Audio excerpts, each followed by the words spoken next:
श्रीमद् भागवत के 10वें स्कंद में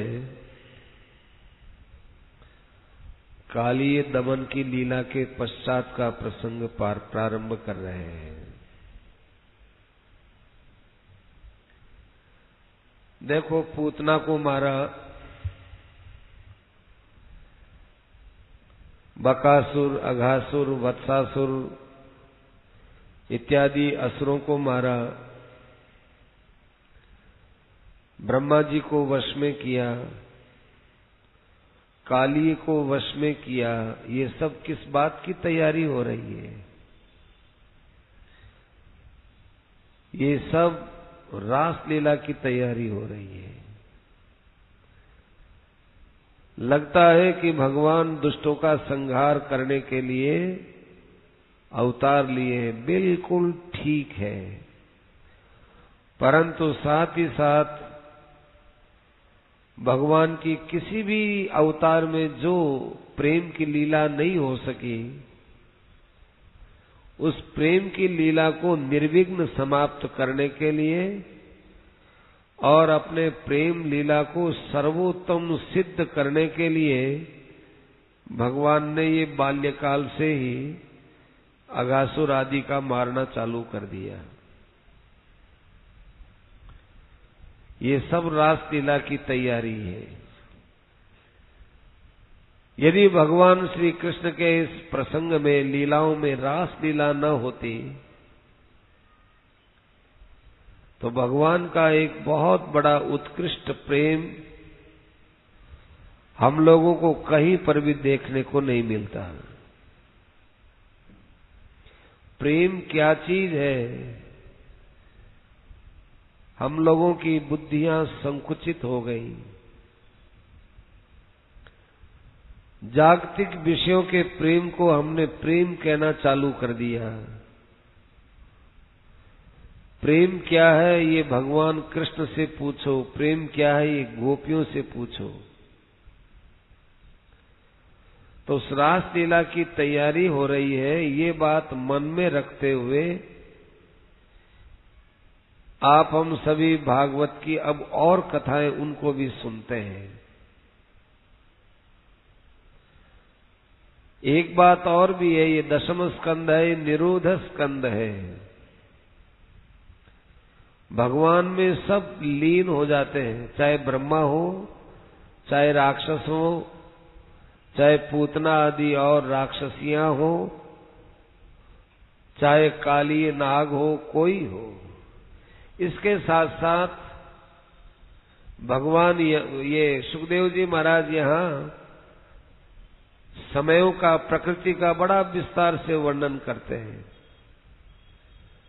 ब्रज के अंदर ग्रीष्म ऋतु कैसी थी, ब्रज के अंदर शरद ऋतु कैसी थी, ब्रज के अंदर वर्षा ऋतु कैसी थी, ये सब लीलाएं और उन समयों में भगवान क्या करते थे, ये सब बातें, ये सब लीलाएं भगवान सुखदेव जी महाराज परीक्षित को सभी लोगों के बीच में समझा रहे हैं। तो ये क्या है? ये काल को भी भगवान अपने अंदर निरुद्ध कर रहे हैं। देखो, एक बार भगवान से मिलना चाहिए। तो नंद जी भगवान में अवरुद्ध हो गए, यशोदा जी भगवान में निरुद्ध हो गई। जितनी गोपियां थी वो भगवान के लीलाओं में ऐसी निरुद्ध हुई कि उनके मन में आया कि जो ये माखन चोरी की लीला अपने घर पर करता है, अपनी माँ के साथ करता है, वही माखन लीला की चोरी हमारे यहाँ भी करे।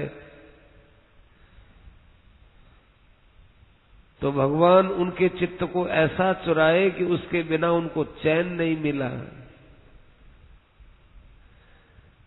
देखो, माखन चोर की बात तो ये एक जगह एक शब्द आया है कि स्तेयम स्वादवत्यथ दधिपय, स्तेयम स्वादु अति, ये इतना सही आया।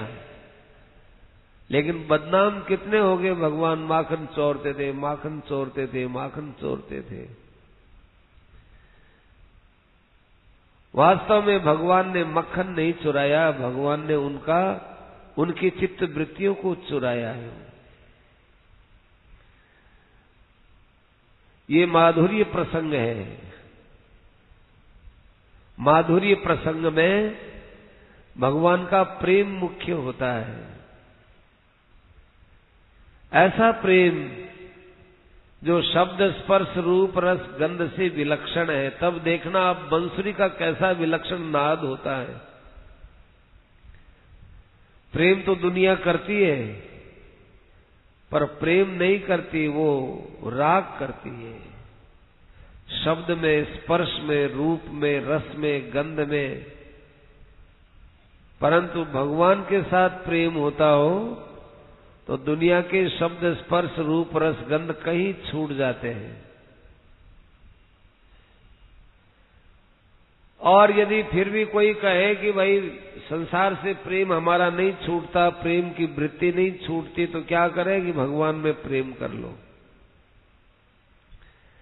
अब कैसे प्रेम होता है यही सब दसम स्कंद में बताते हैं। सुखदेव जी महाराज ने कालिए दमन की लीला के पश्चात अलग से कहा अथ कृष्ण परिवृत। ये जो अथ शब्द का प्रयोग करते हैं ये बहुत विलक्षण शब्द है। ये अथ जो होता है ये एक विषय की समाप्ति और दूसरे विषय का शुभारंभ है। अथ माने इसके बाद, अथ माने अब तुम आगे सुनो। ऐसे ये अथ का ऐसा प्रयोग करते हैं। ये कभी कभी तो अध्याय के बीच में करते हैं। एक प्रसंग पूरा हो गया इसलिए अथ शब्द का ये केवल पाद पूर्ति के लिए नहीं है कि भाई श्लोक बनाना है, इसमें अक्षरों की कमी आ गई इसलिए कोई ऐसा शब्द रख दो, इसलिए नहीं रखा है। वेद व्यास जी महाराज के यहाँ शब्दों का भंडार है। हर शब्द को जिस ढंग से यहाँ रखा है, जैसे सुनार मोती को उठा उठा करके एक जगह रखता है, किस ढंग से उसको वहां संजोता है कि मोती सोने के अंदर रख भी दिया गया और वो वहां से हिले भी नहीं और वो चिपका जाए। ऐसे हमारे वेद व्यास जी महाराज ने ये शब्द चिपका चिपका करके और अर्थ के अंदर बहुत ही विलक्षण स्वारस्य पैदा किया है। अथ कृष्ण परिवृतो ज्ञातिभिर्मुदितात्मभिः अनुगीयमानोऽन्यवशद् व्रजं गोकुलमण्डितम्। भगवान ने गोकुल में प्रवेश किया। बताया था ना आपको कि वसुदेव जी के यहां से क्यों आए, कि चित्त में से वे आनंद में आए। आनंद में आने के बाद सब इंद्रियों में आनंद छा गया। परब्रह्म परमात्मा की प्राप्ति होती है तो चित्तानुभव आनंद में परिणित होता है और वो आनंद है वो सब जगह फैलता है, क्योंकि आनंद एक द्रव है। द्रव जैसे पानी खूब बरसने लगे तो सब जमीन डूब जाती है, ऐसे ये आनंद एक द्रव है। इस द्रव में इंद्रियां सब डूब जाएं। यही गोकुल माने इंद्रियों का समुदाय ही गोकुल है। तो जो लीला भागवत की आपके यहाँ हो रही है, माने कथा में हो रही है, ये लीला हमारे अंदर जीती जागती संजीवन को प्राप्त होती हुई होती रहे, इसलिए सुखदेव जी महाराज ये लीला सुना रहे हैं कि भगवान ने ब्रज में प्रवेश किया।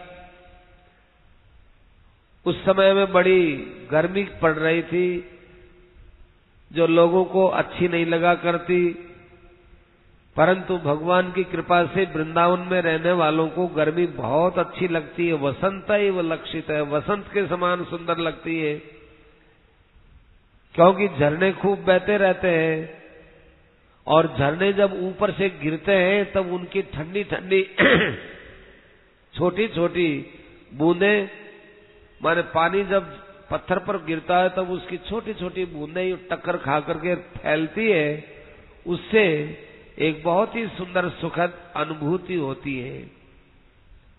इसलिए न विद्यते यत्र वनौ कसाम दवै, इसलिए जंगल में भी जाते थे भगवान गौओं को चराने के लिए, तो उनको गर्मी का दुख नहीं होता था और कमलियां खिलती रहती थी। ऐसा सुंदर वन जहां पर मोर और भंवर खूब गा रहे हैं, कोयल की बड़ी मीठी आवाज आ रही है, भगवान श्री कृष्ण अपने साथियों के साथ कहीं नाचते हैं, कहीं कृत्रिम लड़ाई करते हैं, कहीं गाते हैं, नंद्रितु युयुधुर जगु, ऐसे भगवान लीला कर रहे थे। वहां पर एक प्रलंबासुर था, प्रलंबासुर। वो प्रलंबासुर गोप बन करके आया, वो भी अपने माथे पर फेंटा बांध लिया और गोपों के समान बन करके उनके बीच में घुसे आया। अब इतने झुंड में क्या पता चलेगा, कृष्ण को मारेंगे, ऐसा उसने मन में विचार कर लिया। कृष्ण को या बलराम को, दोनों में से किसी को मारेंगे। अब ऐसे विचार करते करते उन बच्चों ने एक खेल किया। उस खेल के अंदर जैसे कबड्डी का खेल होता है, खेल करेंगे तो कुछ तो बलराम जी की तरफ हो गए, कुछ कृष्ण की तरफ हो गए। देखना आपको एक बात बड़ी सुंदर मिलेगी। प्रलंबासुर का वध करेंगे हमारे बलराम जी महाराज, लेकिन आगे एक जगह ऐसा प्रसंग आएगा जहां कहा जाएगा कि प्रलंबासुर को कृष्ण ने मारा। जैसे धेनुकासुर है उसको बलराम जी ने मारा, ऐसे ही ये जो है प्रलंबासुर, इसको हमारे बलराम जी महाराज ही मारेंगे, पर नाम कृष्ण का लिया जाए, कृष्ण ने मारा। क्यों कहा जाएगा, कैसे कहा जाएगा, उसका कारण भी वहां प्रसंग में बता देंगे। अस्तु। तो वो प्रलंबासुर देखने लगा कि मैं कृष्ण के पक्ष में रहूं कि बलराम जी के पक्ष में रहूं। विचार किया कि बलराम जी के पक्ष में रहूंगा तो कृष्ण का विरोधी बन जाऊंगा, और जो ही कृष्ण की मेरे पर नजर पड़ेगी वो कृष्ण मुझे पहचान लेंगे। इसलिए कृष्ण का विरोधी नहीं होना, विरोधी होने से कृष्ण की नजर रहेगी, तो मैं कृष्ण के पक्ष में हो जाऊं। पक्ष में रहने से कृष्ण की नजर मेरी तरफ हरदम नहीं पड़ेगी, और वो कृष्ण सामने लोगों को ही देखेंगे, मैं छिपा रहूंगा। ऐसे करते वहां कबड्डी खेल रहे थे। कबड्डी खेलते खेलते भगवान कृष्ण तो हार गए, हमारे बलराम जी महाराज जीत गए। तो भगवान कृष्ण हार गए और तो प्रलंबासुर भी हार ही गया, उनके पक्ष में था। वहां ये शर्त थी कि देखो जो हारेगा वो चढ़ाई देगा और जीतेगा वो चढ़ेगा। तो भगवान श्री कृष्ण ने श्रीदामा को अपने कंधे पर चढ़ाया, लो भाई हम हार गए, तुम चढ़ो भाई। तो श्रीदामा जी ने चड्डी लगाई, ए कृष्ण हम तेरे पर चढ़ेंगे, चढ़ो। भगवान कृष्ण उसको चड्डी दी। भांडीरक नाम का एक वट वृक्ष था, वहां तक जाना था। इधर प्रलंबासुर ने देखा कि बलराम जी को तो मैं मार दूंगा, तो वो गोप बना हुआ प्रलंबासुर, उसके ऊपर बलराम जी चढ़ गए। उनको क्या पता कि कौन है, चढ़ करके रवाना हुए। मार्ग में जंगल एकांत मिला तो प्रलंबासुर अपने में आ गया, अपने असुर रूप में आ गया। तो वो उसी समय बलराम जी ने उसका गला पकड़ लिया और धड़ाम से उसको वहीं पर पटक दिया। और पटकते ही भाई उसमें से एक अद्भुत कांति निकली, और कांति निकल करके और बलराम जी में ही समा गई। बलराम जी महाराज के कारण से उसकी मुक्ति हो गई, और उसी समय में देवताओं ने दुंदुभियां बजा दी। सब लोग बड़े आनंदित हो गए। ऐसे वे आपस में खेल रहे थे।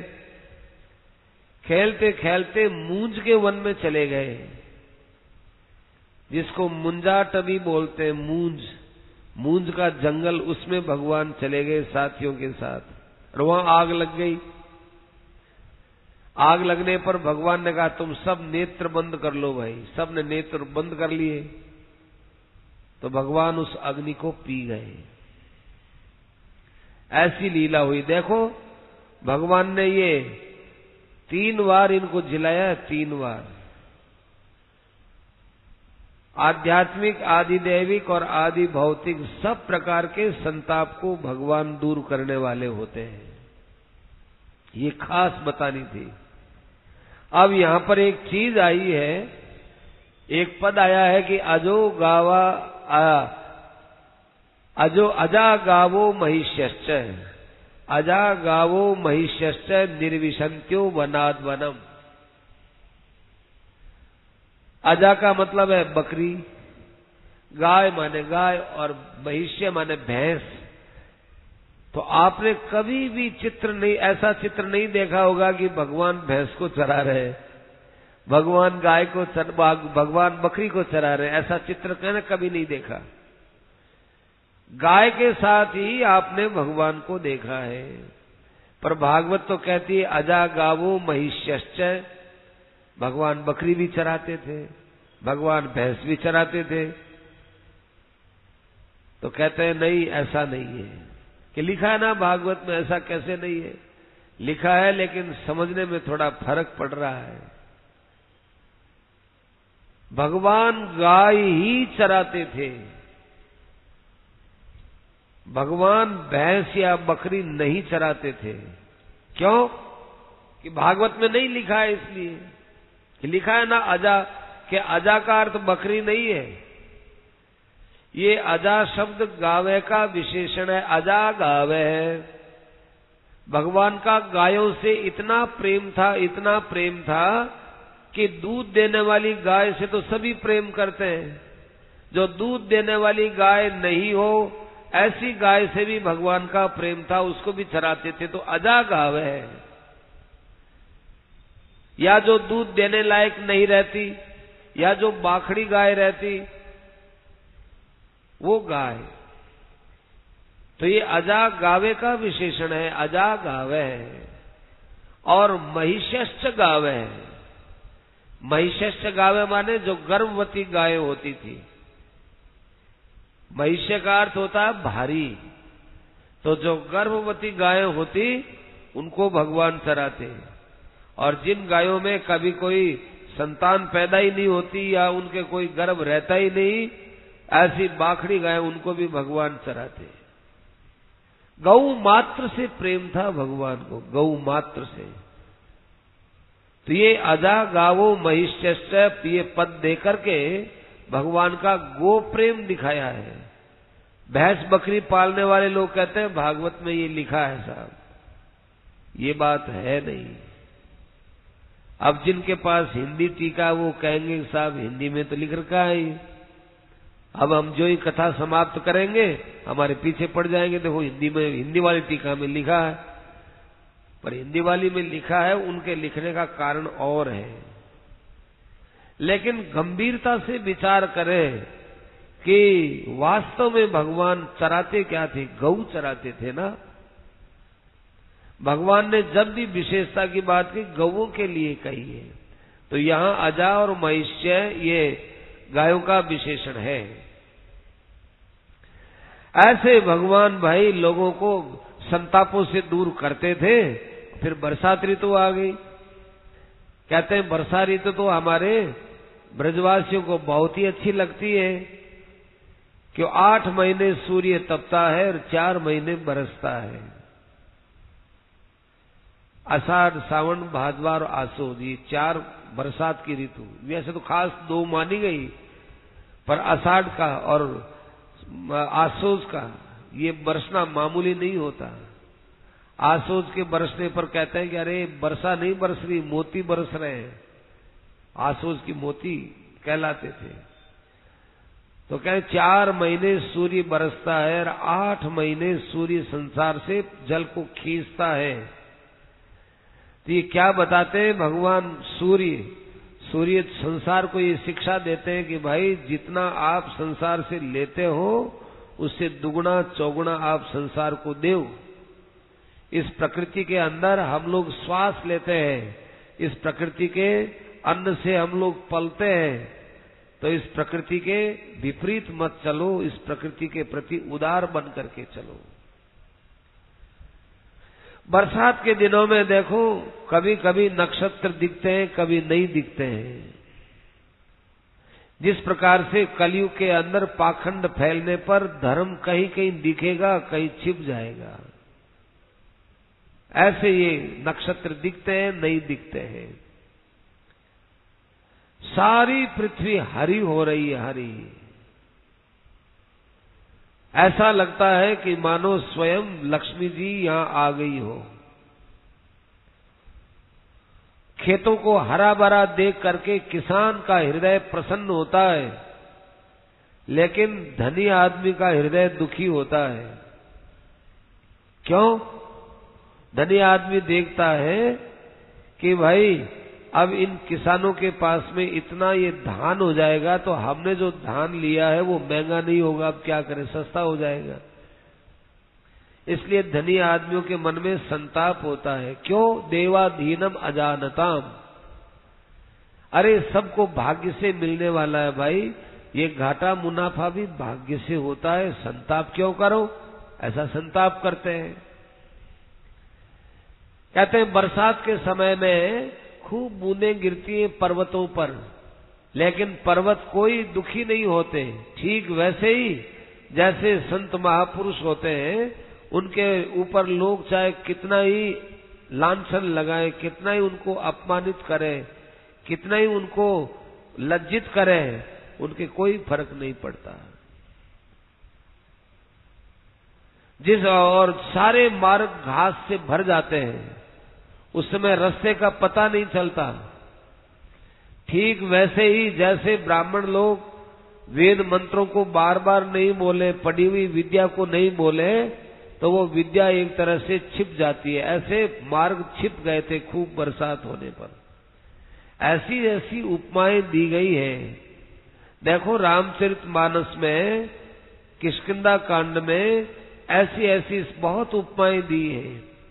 सुखी मीन अजय नीर अगाधा, जिमि हरि शरणन एकौ बाधा। कि पानी के अंदर मछली ऐसे आनंदित है जैसे भगवान के शरण में जाने पर उस भक्त को आनंद का अनुभव होता है। गोस्वामी जी ने लिखा। ये उपमाएं अपने यहां भागवत के अंदर 20वें अध्याय में खूब दी है। उस बरसात के अंदर भी भगवान गवों को लेकर के जाते थे, और जब खूब जोर से बरसात होती तो भगवान कंदराओं में जा जा करके छिप जाते थे। जलधारार गिरे नादान आसन्ना ददृशे गुहा, गुफाओं में जाकर बैठ जाते, छिप जाते वहां। और कभी कभी अपने साथ में लाया हुआ दही और कलेवा, जो कि जंगल में उनको भोजन करना था, उसको ले करके और सबको साथ में लेकर संभोज नीर बुबुजे गोपई संकर्षणान्वित, सब करे आ जाओ यही भोजन कर लेते हैं, क्यों इधर उधर जाते हो। एक साथ सब जने बैठते और भोजन करते थे। देखो एक साथ सब बैठ करके भोजन करें, इसकी हमारे उपनिषदों में बड़ी महिमा है। एक साथ भोजन करने का एक अलग ही महात्म्य होता है। अब घर में देखो एक साथ भोजन कोई कब करेगा, वो आया मैं करके चला गया, वो आया वो करके चला गया। एक साथ भोजन की बहुत महिमा होती है। भगवान सबको एक साथ बैठा के भोजन करते थे। अब इसके बाद में शरद ऋतु आती। शरद ऋतु के अंदर जल है वो कम हो जाता है। बड़े बड़े खड्डे हैं, पहले तो भरे रहते थे बरसात में, अब शरद ऋतु आई। शरद ऋतु में पानी कम हो गया और मछलियां वगैरह खूब होती है। तो ऐसे तकलीफ पाती है जैसे थोड़े पैसे वाली लंबी चौड़ी गृहस्थी तकलीफ पाती हो, ऐसे वो तकलीफ पाते हैं। यथा दरिद्र कृपण कुटुंबी अविजितेंद्रिय है। और झरनों में कहीं पानी आता है, कहीं नहीं आता है। खड्डों में कहीं पानी पड़ा है, कहीं पानी नहीं पड़ा है। ठीक वैसे ही जैसे ज्ञानी पुरुष कभी किसी को ज्ञान की बात सुनाते, कभी नहीं सुनाते हैं। पृथ्वी एकदम शांत हुई है। जिस प्रकार से ऋषि मुनि खूब पहले तपस्या आदि करके और जितनी उछल कूद करनी होती कर लेते, उसके बाद शांत हो जाते हैं, ऐसे वे शांत हो गए थे। ऐसे समय में भगवान वहां जाते, गौओं को चराते थे। अब देखो, शरद ऋतु की एक अलग बात है। शरद ऋतु के दिन में तो गायें चराते, अब रात्रि के समय में भगवान बंसुरी बजाते थे। देखो, ये रासलीला का श्री गणेश हो रहा है, रासलीला का श्री गणेश। सुखदेव जी महाराज कहते हैं, इत्थं शरत स्वच्छ जलम पद्माकर सुगंधिना। शरद ऋतु के समय में रात्रि में बहुत बढ़िया सुंदर ठंडी हवा, सुगंधित हवा बहा करती थी और जंगल के पुष्प खिल जाते थे, उससे बड़ी विचित्र हवा चलती थी। भगवान बंसुरी बजाते, गायों के बीच में भगवान गायों को खूब रिझाते। अपने साथियों के साथ भगवान गायें चरा करके और फिर वापिस वृंदावन में प्रवेश करते हैं। उस समय भगवान की बड़ी निराली शोभा होती थी। परीक्षित, वे गोपियां आपस में बैठ करके कृष्ण के स्वरूप का ध्यान करती थी। वर्रा पीड़ं नटवर वपु कर्णयो कर्णिकारं बिभ्रद्वासः कनककपिशं वैजयन्ती च मालाम् रन्ध्रान् वेणोरदरसुधया पूरयन् गोपवृन्दैर्वृन्दारण्यं स्वपदरमणं प्राविशद्गीतकीर्ति।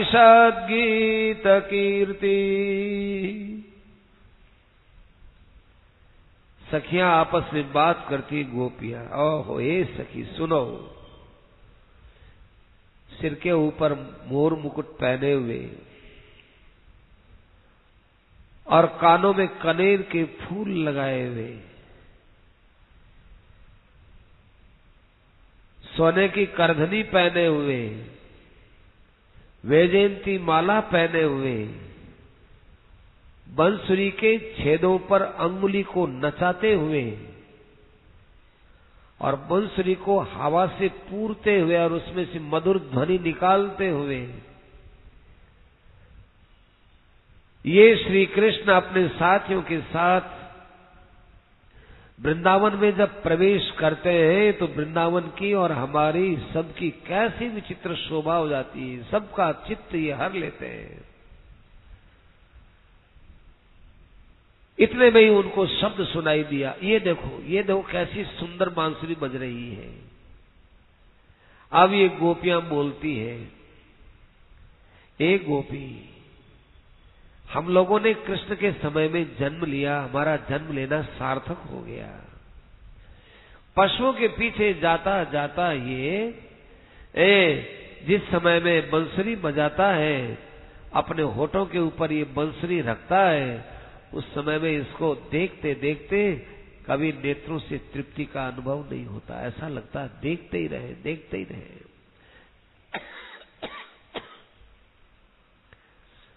दूसरी सखी कहती है, इतना ही क्यों कहती हो? ये आम के मंजरी और दूसरे कमल के फूल, इन सब को ले करके, और जब ये माला वगैरह पहना हुआ हम लोगों के सामने आता है, तब ऐसा लगता है जैसे कोई नाटक करने के लिए कोई नट आया हुआ हो। तीसरी सखी कहती है, ए सखी, हमसे तो ये वेणु अच्छी है, वेणु। देखो वेणु नाम दिया है यार। आप भागवत में जे वेणु प्रसंग है ना, बंसुरी का प्रसंग, वेणु को तो संस्कृत में मुरली भी बोलते हैं। पर मुरली नाम भागवत में नहीं आया है। ये वेणु शब्द आया, वेणु शब्द। वेणु का अर्थ होता है वह ई अणु। वह माने ब्रह्मानंद और ई माने विषयानंद। ब्रह्मानंद और विषयानंद ये दोनों ही जहां अणु हो जाते हैं, माने छोटे पड़ जाते हैं, वो वेणु है, वेणु।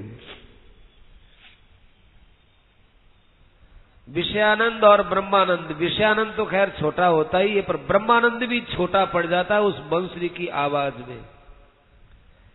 अब देखो 5 विषय है ना, 5 विषयों में सबसे पहले विषय का नाम शब्द आता है। शब्द, स्पर्श, रूप, रस और गंध। सबसे पहला नाम शब्द का आता है। क्यों? शब्द का नाम क्यों आया? शब्द का नाम इसलिए आया कि शब्द के सुनने पर ही हम या तो संसार में प्रवृत्त होते हैं और या हम भगवान में प्रवृत्त होते हैं। देखो भाई, हमने पहले ही कहा था कि 12:15 बजे का समय ये नींद का समय है, खूब नींद का आती है। पर आप लोग भाग्यशाली हो कि उस नींद को भी आपने तिलांजलि दी और आप भागवत के लिए बड़े परिश्रम से आए हो, और भगवान ने भी आपकी पूरी परीक्षा ली है। भयंकर गर्मी है, इतना तो आपने कर ही लिया। नींद को भी छोड़ा, आराम को भी छोड़ा, गर्मी से आप यहाँ आए। तो देखो भाई, भागवत सुनने का तो मौका मिलता तो रहता ही है, परंतु और ज्यादा मिले और जो है अपन विचार करें तो अपने को विशेष लाभ होगा। तो शब्द का नाम पहले दिया। शब्द का नाम, शब्द का नाम पहले क्यों दिया? कि शब्द के द्वारा हम संसार में भी जा सकते हैं, शब्द के द्वारा हम परमात्मा में भी लग सकते हैं। तो भगवान ने देखा कि अपने ऐसा करो, शब्द सुनाओ, और शब्द सुना करके उन शब्दों के द्वारा हम लोगों को अपनी ओर आकृष्ट करें। तो ऐसी सुंदर बंसुरी बजाई। भक्तों ने कहा है कि तो ऐसी सुंदर बंसुरी बजा जो तुमने यमुना तट पर बजाई थी, ऐसी बंसुरी बजा। तो एक सखी बोलती है कि देखो, हमसे तो ये वेणु बड़ा अच्छा है, ये मुरली बड़ी अच्छी है,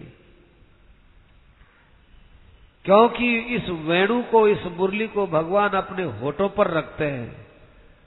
अपने अधर का जो अमृत है, होठों का जो अमृत है, उसका पान करने का इसको मौका मिलता है। ऐसा इसका सौभाग्य है, देखो। और हे सखी, चौथी सखी कहती है कि देखो वृंदावन का भाग्य देखो, आज वृंदावन की सब जगह बड़ी शोभा हो रही है। बंसुरी का नाद सुनकर के हमारे मयूर नृत्य उन्मत्त होकर के नृत्य कर रहे हैं। नृत्य मयूर मत्त मयूर नृत्यम। एक दिन अरे तुम मयूरों को हिरणों को देखो ना, हिरण जो उछलते उछलते कभी थकते नहीं है, ये हिरण एकदम खड़े रहते हैं। हिरण होता है वो शब्द का बहुत कच्चा होता है, इसीलिए हिरण को मारने से पहले वो लोग पूंगी बजाते हैं। पूंगी बजाने से हिरण उस शब्द को सुन करके वहीं खड़ा रहता है, इतने भी बेचारे को वो बाण मार देते हैं। तो शब्दग्राही है हिरण सबसे ज्यादा। वो देखो मुरली को सुनते ही कैसे ऊंचा मुख किया हुआ, ऊंचा कान किया हुआ, मस्ती से सुन रहा है। वृंदावन में पशु हो, पक्षी हो, हम हो, सबका मन इसने जो है चुरा लिया है। कि क्या बात करती हो सखी, ये तो वृंदावन में हरदम रहने वालों की बात है। तुम जरा आकाश में देखो ना, ये आकाश में देवियां ये अपने विमानों में जा रही है और वृंदावन से बंसुरी का नाद, कृष्ण के बंसुरी का नाद सुनकर के ये विमानों में बैठी बैठी मस्त हो रही है। ऐसी मस्त हो गई, उनके चोटियों का फूल नीचे गिर रहा है, उनको पता ही नहीं है। वे अपनी सुध बुध खो बैठे हैं। आकाश में रहने वाले देवांगनाओं की ये दशा है। और गौओं की देखो दशा देखो, गाय घास खाती है तो जिस समय बंसुरी का नाद सुनती है तो न तो वो घास को बाहर निकाल सकते न नीचे गिर सकते, मुंह में यूं ही रह गया। और उस गाय का बछड़ा है, वो दूध पीते समय में, बछड़ा देखो कैसे थोपा लगा लगा के दूध पीता है। दूध पीते समय में जब वो बंसुरी का नाद सुनता है तो आओ, अपनी माँ का थन है वो मुंह में ही रह जाता है, और मुंह में दूध भरा हुआ है, वो गले से नीचे नहीं उतरता है। कैसे एकाग्र हो जाते, वो भूल जाते हैं कि हम दूध पी रहे हैं। छोटे छोटे गाय के बछड़ों की बात है। प्रायो बताम विहगा मुनयो वनेस्मिन् कृष्णे क्षितम तदुदितम कलवेणु गीतम। मैंने तो बंद के लिए कहा था, चालू कर दिया। मैं देखता हूं बात क्या, हवा कैसे आ रही थी। तो ये जो पक्षी है, इन पक्षियों को देखो, ये पक्षी भी चुपचाप आंख बंद करके ऐसे बैठे हैं जैसे कोई ऋषि मुनि ध्यान में बैठे हुए हो। नदियों को देखो, नदियां जो बहुत कलकल करके बहा करती है, ये नदियां भी चुपचाप शांत हो गई है।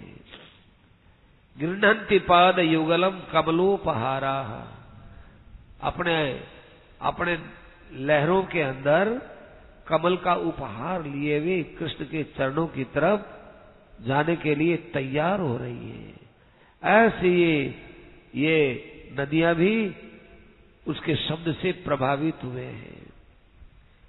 देखो देखो, यमुना नदी का तट देखो, इस तट के ऊपर कैसे जो है ये पशु पक्षी आदि स्तब्ध होकर के खड़े हुए हैं यहां।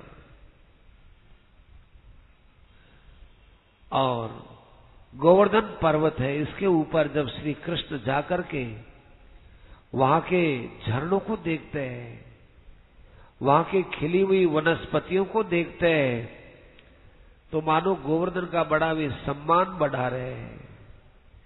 ऐसी ऐसी वे आपस में बातें कर रही थी गोपियां। ये है आसूस के महीने की बात। अब आया कार्तिक का महीना।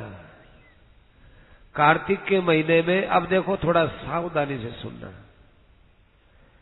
भगवान की लीला में कभी कभी ऐसी बातें आ जाती है कि हमारी बुद्धि की खराबी हम भगवान में देखने लग जाते हैं। तो आप लोगों ने इतनी भागवत सुनी है इतनी देर तक, तो बुद्धि बड़ी निर्मल, भगवान की कृपा से निर्मल ही रहेगी। फिर भी थोड़ी बुद्धि को और अपने नियंत्रण में ला करके भगवान की प्रेम की लीला की तरफ विचार करना है। लीला का अंतरंग स्वरूप क्या है वो देखना है, लीला के बाहरी रूप को नहीं देखना है, लीला के अंतरंग रूप को देखो।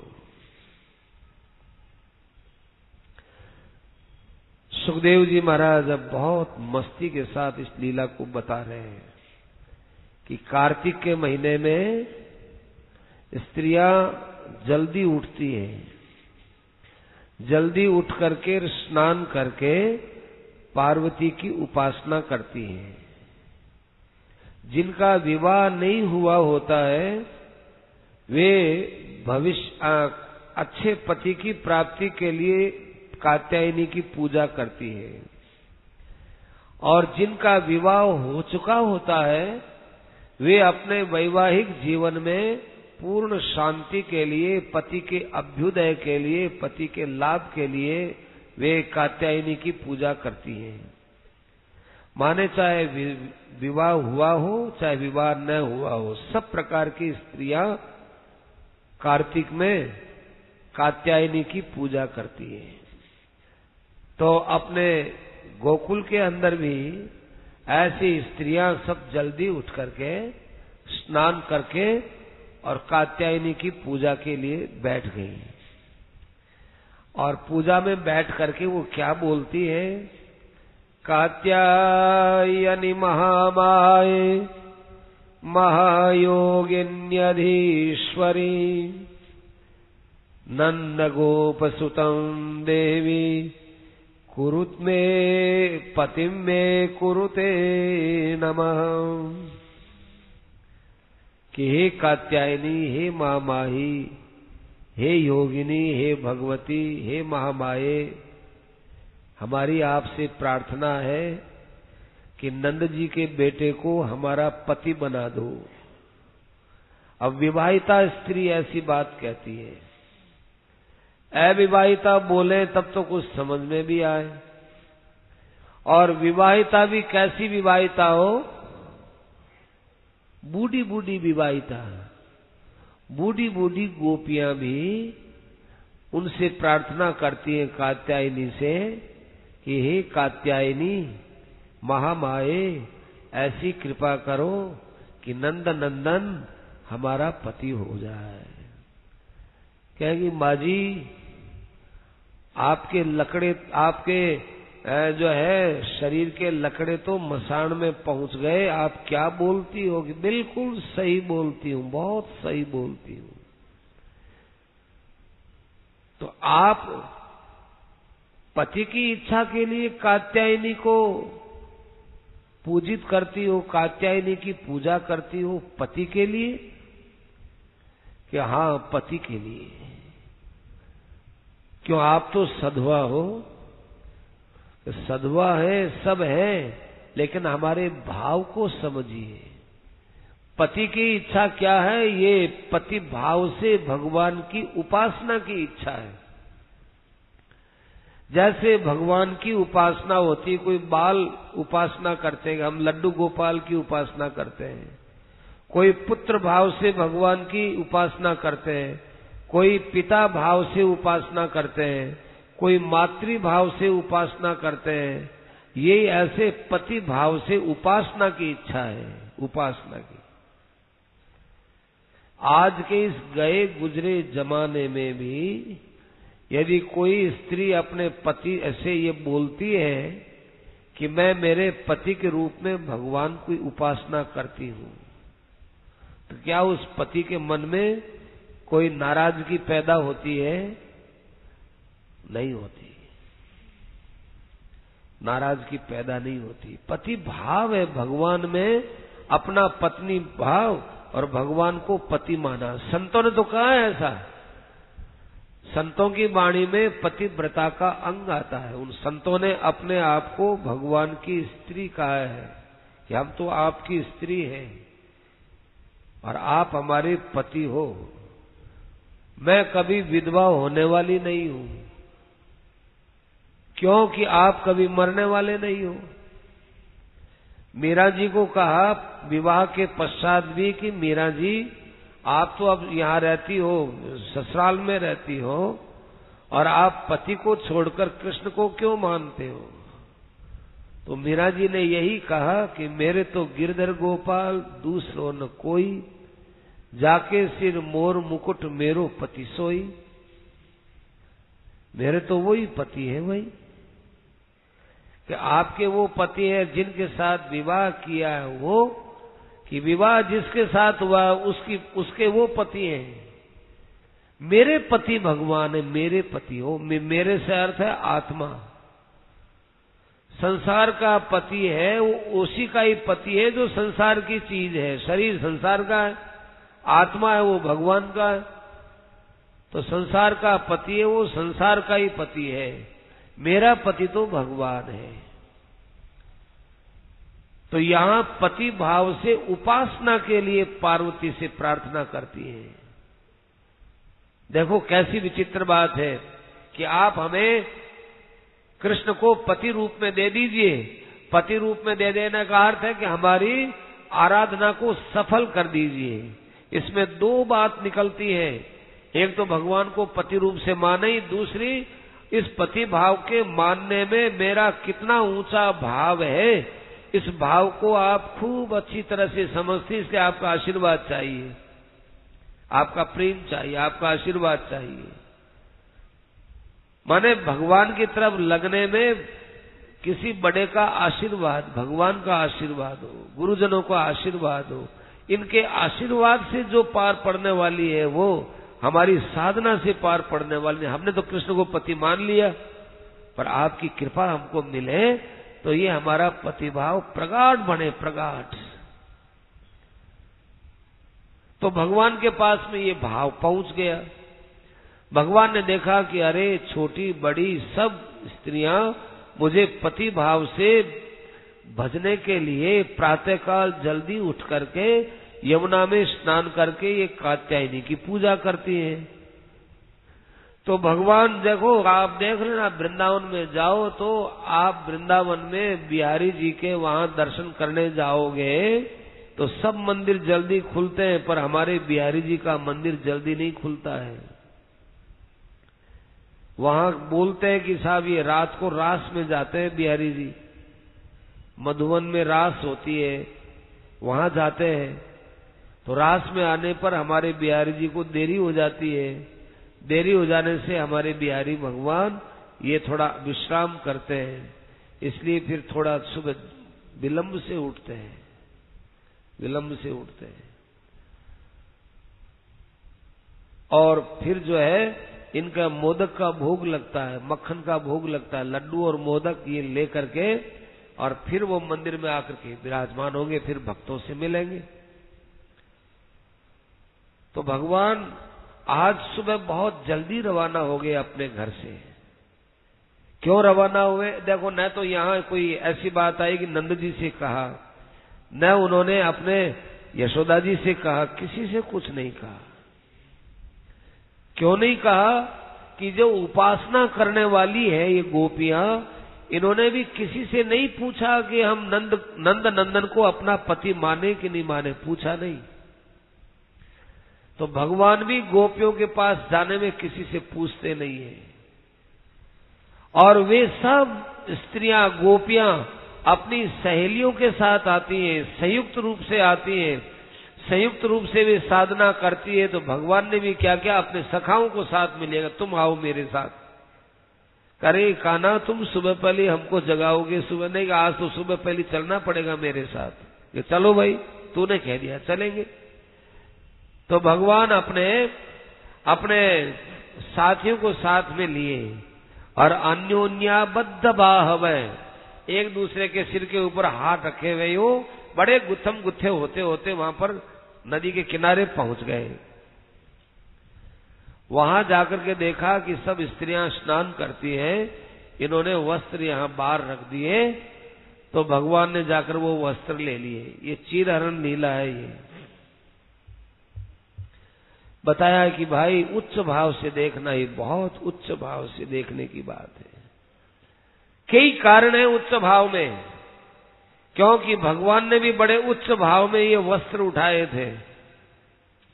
भगवान की उम्र कितनी है अभी? 7 वर्ष की हो, 7 या 8 वर्ष की उम्र है अभी भगवान की।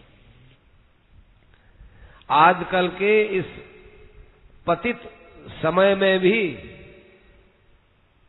छोटे छोटे 8-10 वर्ष के, 11-12 वर्ष के बच्चे स्त्री पुरुष का भेद नहीं मानते। स्त्री क्या है, पुरुष क्या है, ये इनका भेद नहीं मानते और वे ऐसे नंगे रहते, ऐसे नंगे रहते हैं। भगवान ने ये 7 वर्ष में लीला की थी। यदि कोई आदमी मैली से मैली, खराब से खराब, खराब से खराब दृष्टि बनाए भी तो अभी उसकी खराब दृष्टि चल नहीं सकती। ये भगवान 7 वर्ष के हैं। और जिनके कपड़े लिए जा रहे हैं वो सब भगवान से बड़ी उम्र के हैं, 60 वर्ष की है। भगवान जैसे तो पोते पड़पोते हो जाए उनके। भगवान उनके कपड़े क्यों लेते हैं? अरे भगवान भगवान है। ये वस्त्र होते हैं ना, ये वस्त्र आवरण का प्रतीक है, आवरण है, हमारे शरीर का आवरण है। तो उन गोपियों ने क्या किया कि वस्त्र है वो रख दिया या किनारे, यमुना नदी के किनारे, और स्वयं जाकर स्नान करने लगी तो भगवान ने वस्त्र ले लिया। वस्त्र लेने का अर्थ है कि उनकी भक्ति को स्वीकार कर लिया। हे गोपियों, अब तुम्हारे अंदर जो मेरे मिलन में जो एक आवरण शक्ति बाधा दे रही थी, वो आवरण शक्ति मैंने ले ली है, तुम चिंता मत करो, तुम तुम्हारी भक्ति को करती रहो। और उस आवरण को माने वस्त्र को लेकर के भगवान कदम के ऊपर चढ़ गए, कदम वृक्ष पर, और कहने लगे कि देखो सखियों, देखो गोपांगनाओं, आओ आओ, तुमको यदि चाहिए तो मैं तुमसे सत्य बात कहता हूं कि तुमने बहुत अच्छा जो है व्रत किया है। मैं पहले भी देखो कभी झूठ बोला नहीं हूं और आगे भी मैं झूठ नहीं बोलूंगा। न मयो उदित पूर्वम व अनृतम, मैंने कभी झूठ नहीं कहा है। इसलिए आप यहां आओ और एक एक करके आओ, एक एक करके आओ और अपने अपने कपड़ों को ले जाओ। तो भाई कैसी उत्कृष्ट लीला है ये, प्रेम की उत्कृष्ट लीला। उन गोपियों को तो भगवान की प्राप्ति के लिए क्या, ज्ञान के अज्ञान के आवरण को दूर करने के लिए कुछ भी नहीं करना पड़ा। एक ही काम करना पड़ा, भगवती के सामने जाकर कहा कि हमारा पति हो और हम आपको नमस्कार करती है। सिवाय नमस्कार के उनके कोई साधना नहीं थी, नमस्कार के अलावा कोई साधना नहीं थी।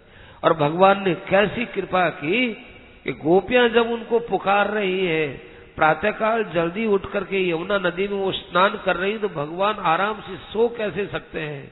भगवान आए और आते उन्होंने कपड़े उठा लिए, अर्थात उनके अज्ञान का आवरण दूर कर दिया और कहा अब एक एक जने आओ और अपने अपने वस्त्र ले जाओ। तो गोपियां इस लीला को समझ नहीं सकी कि अरे ये क्या कहना चाह रहे हैं, क्या करना चाह रहे हैं। तो पहले तो गोपियों ने उस समय में हंसी मजाक समझी कि ये कृष्ण हंसी मजाक करता है, और फिर जब उनको लगा कि नहीं, कृष्ण तो हमको कपड़े देने वाला नहीं है, पानी में से निकल करके हम उसके पास जाएं, तो उनको शर्म महसूस हुई। ये जो लज्जा हुई भगवान के पास जाने में, जो एक लज्जा है, एक संकोच है, ये क्या था? ये पूर्ण अपनेपन में एक बाधा थी। भगवान के अपनेपन में, अपना मानने में, भगवान को अपना मानने में ये लज्जा और संकोच ये बाधक चीज है। ये बेचारी वो जानती नहीं थी, इसलिए उनको बड़ा संकोच हो रहा था। संकोच हो रहा था, वो कहने लगी, देखो देखो, ये कंठ तक पानी में यूं बोलने लगी, देखो कृष्ण श्याम सुंदर, हम जान गए कि तुम नंद जी के लड़के हो, हम तुम्हारी दासी हैं, तुम हमारे कपड़े लेकर चले गए, या तो हमको कपड़े दे देना, नहीं तो हम नंद जी को जाकर तुम्हारी शिकायत करेंगे। ये देखो ये क्या हुआ, गोपियों के कहने में एक त्रुटि हुई, एक भूल हुई। क्या भूल हुई? कि आप मेरी तो दासी हो, माने कह रही हम तुम्हारी दासी है, श्याम सुंदर ते दास्य है, हम तुम्हारी दासी है, और दूसरी तरफ तुम कहती हो कि हम नंद जी को जाकर तुम्हारी शिकायत करेंगे, तो मेरे से बड़ा आपके चित्त में नंद जी है। इसका मतलब है कि मेरी भक्ति के अंदर आपका अभी और का मिश्रण बाकी है, अभी आपकी भक्ति में कमी है। ये अनन्य भाव नहीं हुआ, इसको व्यभिचरित भक्ति बोलते हैं। भक्ति में तो केवल एक भगवान ही होता है, दूसरा कोई होता ही नहीं। दूसरा कौन होता है? मीराबाई गई वृंदावन में ठाकुर जी के दर्शन करने। ठाकुर जी के दर्शन करने के बाद मीराबाई ने कहा कि भाई इस ब्रज में तो बहुत संत रहते हैं, हम एक संत के दर्शन करना चाहते हैं। कि महाराज एक संत है, बहुत बड़े संत है, वो बहुत अच्छे संत हैं, बड़े वैराग्यवान। एक घास फूस की कुटिया में रहते हैं। उनके पास अनेकों शिष्य मंडली है, वैराग्य मंडली है, उनके वैरागी वैरागी सब। किसी के पास सिवाय लज्जा निवारण के कपड़े के अलावा कोई सामग्री नहीं है। अच्छा, इतने ऊंचे मात और नहीं, मीराबाई क्या बताएं, ऐसी भक्ति करते हैं वो। उनके पास रहने वाले में खूब भक्ति करते हैं, खूब भगवान का नाम लेते हैं। मीराबाई ने कहा, अरे तब तो हम जाके दर्शन करेंगे। तो उनकी जो कुटिया जिसके चारों तरफ बाढ़ लगी हुई, वहां पर गए, फलसे तक गए, तो एक सेवक को अंदर भेजा कि भाई देखिए आओ महाराज के हमें दर्शन करने। तो एक सेवक गया, कहने लगे महाराज बाई साहब आए, मीराबाई साहब। अच्छा, मीराबाई आई है, आपके दर्शन करना चाहती है। तो फिर उनके शिष्यों ने कहा कि हमारे महाराज तो किसी स्त्री से मिलते ही नहीं है, किसी स्त्री से बात नहीं करेंगे, मिलते नहीं है। तो अच्छी बात है। वो गए, जाकर के कहा कि भाई साहब क्षमा करें, कि क्या हुआ, महाराज आराम कर रहे हैं क्या? कि आराम तो नहीं कर रहे हैं, हमें मालूम नहीं था कि महाराज का एक नियम है कि वे किसी स्त्री से मिलना नहीं चाहेंगे। अच्छा अच्छा अच्छा अच्छा, ओहो, तो मैं यहीं से ही प्रणाम कर लेती हूँ, इतने ऊंचे महात्मा है, यहीं से ही प्रणाम कर लेती हूँ। प्रणाम किया और कहा कि हे महात्मा जी, मुझे मालूम नहीं था, मैंने तो देखा कि इस संसार में पुरुष करके एक केवल कृष्ण ही पुरुष है, दूसरा कोई पुरुष है ही नहीं, दूसरा कोई पुरुष नहीं है, पुरुष एक कृष्ण ही है। पर आपने मुझे नारी समझ करके मिलना उचित नहीं समझा, तो आपका नियम है साहब, मैं आपको प्रणाम करती हूँ। रवाना हुई।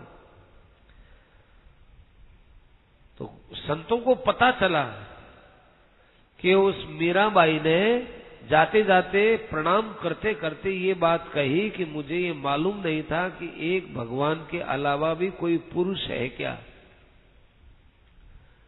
उन संतों के एकदम वो तो भाव में डूब गए, कितनी ऊंची उसकी आराधना है, कि अब तो हम उससे मिलना चाहेंगे। मीराबाई को फिर बुलाया गया, मीराबाई का बड़ा आदर किया उन्होंने। कहे मीराबाई, हम तो देखो कितने एकांत में रहते हैं, लेकिन तुम्हारा जो इतना ऊंचा भाव है कि एक कृष्ण के अलावा वृंदावन में तो कोई पुरुष रहता ही नहीं है, बहुत ऊंची बात कही। हमारी दृष्टि में तो स्त्री और पुरुष का भेद, लेकिन तुम्हारी दृष्टि में कोई भेद नहीं है, तुम तो मेरी साधना से आगे बढ़ी हुई हो। ऐसे एक दृष्टि रहनी चाहिए, एक दृष्टि।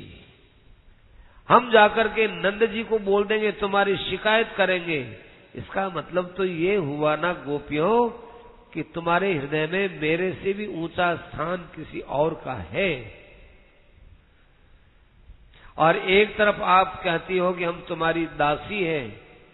यदि तुम मेरी दासी हो तो मैं कहूं वैसा करो, तुम हमको नंद जी के बीच में बात क्यों छेड़ते हो, नंद जी शिकायत का डर क्यों दिखाते हो?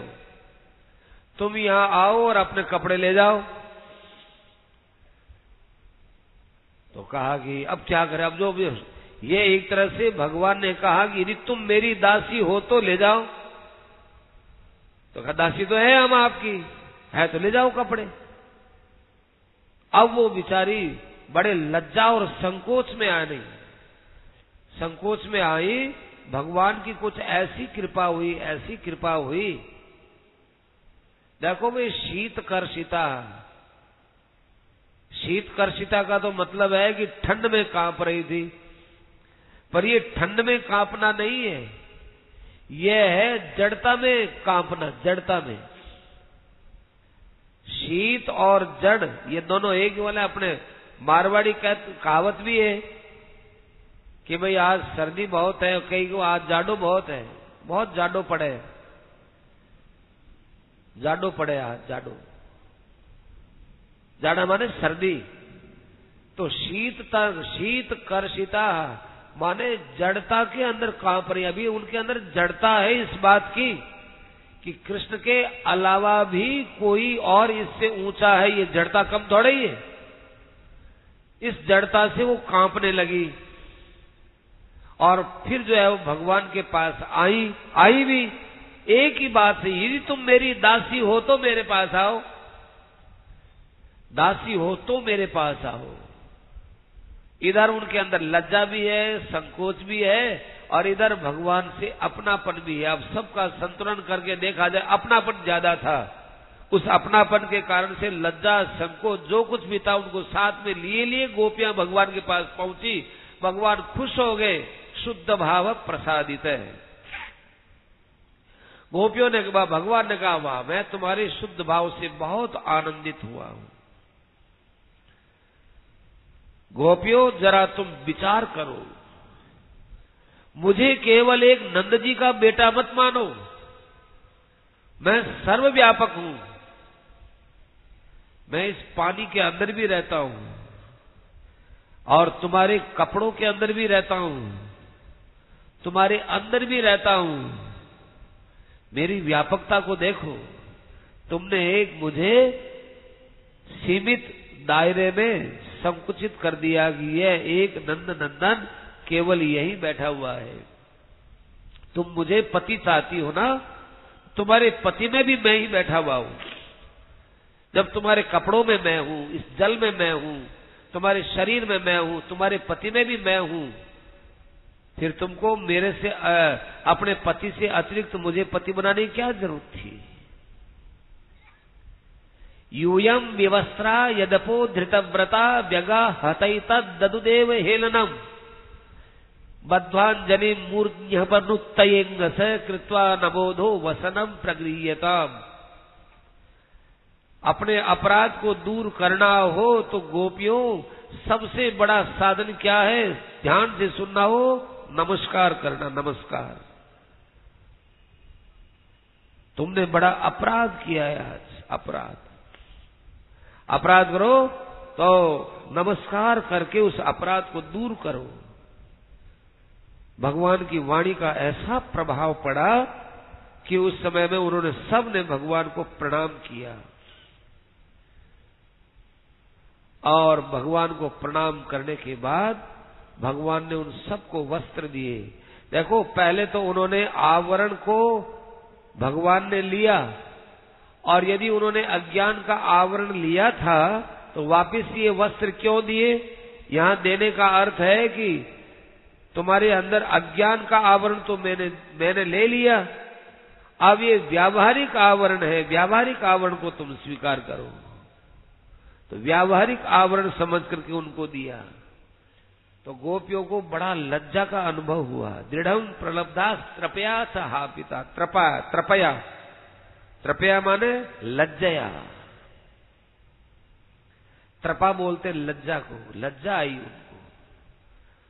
और फिर उन्होंने भगवान से वस्त्र लेकर के पहने, लेकिन पहन करके और पहन कर नाभ्य सूयन, भगवान का ध्यान से सुनना, भगवान में कोई दोष नहीं दिखाई दिया उनको। जो अब भगवान ने जब आवरण उनका हटा लिया, अज्ञान का आवरण, तब उनको भगवान देखने का एक नया ज्ञान मिला और भगवान में दोष नहीं देखा। अरे हमारा अज्ञान आवरण दूर हो गया, हमारी लज्जा, हमारे संकोच, जिसके कारण से हम भगवान से अपने को अलग मानते थे, नमस्कार आदि करने से अब हमारा ये संकोच दूर हो गया। नाभ्य सूयन और प्रिय संग निर्वृता, अपने प्रीतम की उपलब्धि देखकर, प्रीतम का सानिध्य देख करके उनको बड़ी शांति मिली। ऐसे उनके शुद्ध भाव को देखकर भगवान ने कहा, देखो तुमने तो संकल्प किया था, अब तुम्हारे संकल्प को पूरा करने की जिम्मेदारी मेरी है। अब मौका आएगा तो मैं तुमको अपने पास में बुलाऊंगा और मैं जिस समय रास करूंगा उस रास में तुमको मेरे साथ उपस्थित होना पड़ेगा। जो मेरे अंदर प्रेम कर लेता है उसका फिर संसार में यहाँ आने जाने वाले कर्म के चक्र से पिंड छूट जाता है। जैसे कोई चना है, गेहूं है, चावल है, कोई भी पदार्थ है, बाजरा है, मकई है, इनको पानी में उबाल लो, खूब उबाल लिया, या गरम गरम मिट्टी के अंदर इनको खूब जो उबाल लो, सेक लो, फिर उनकी खेती करो, तो क्या वो फल देने वाले होते हैं कि नहीं होते? तो भर्जिता क्वथिता धाना प्रायो बीजा नेष्यते। ऐसे ही जो अपने कर्मों को मुझे अर्पित कर देता है और कर्म सामग्री को मुझे अर्पित कर देता है, फिर उसके द्वारा जो कर्म होता है वो कर्म संसार के लिए नहीं होता, वो मेरी भक्ति का साधन बन जाता है। इसलिए जाओ, अब निश्चिंत हो जाओ, और जब मेरी रासलीला हो तो उस समय तुम आ जाना।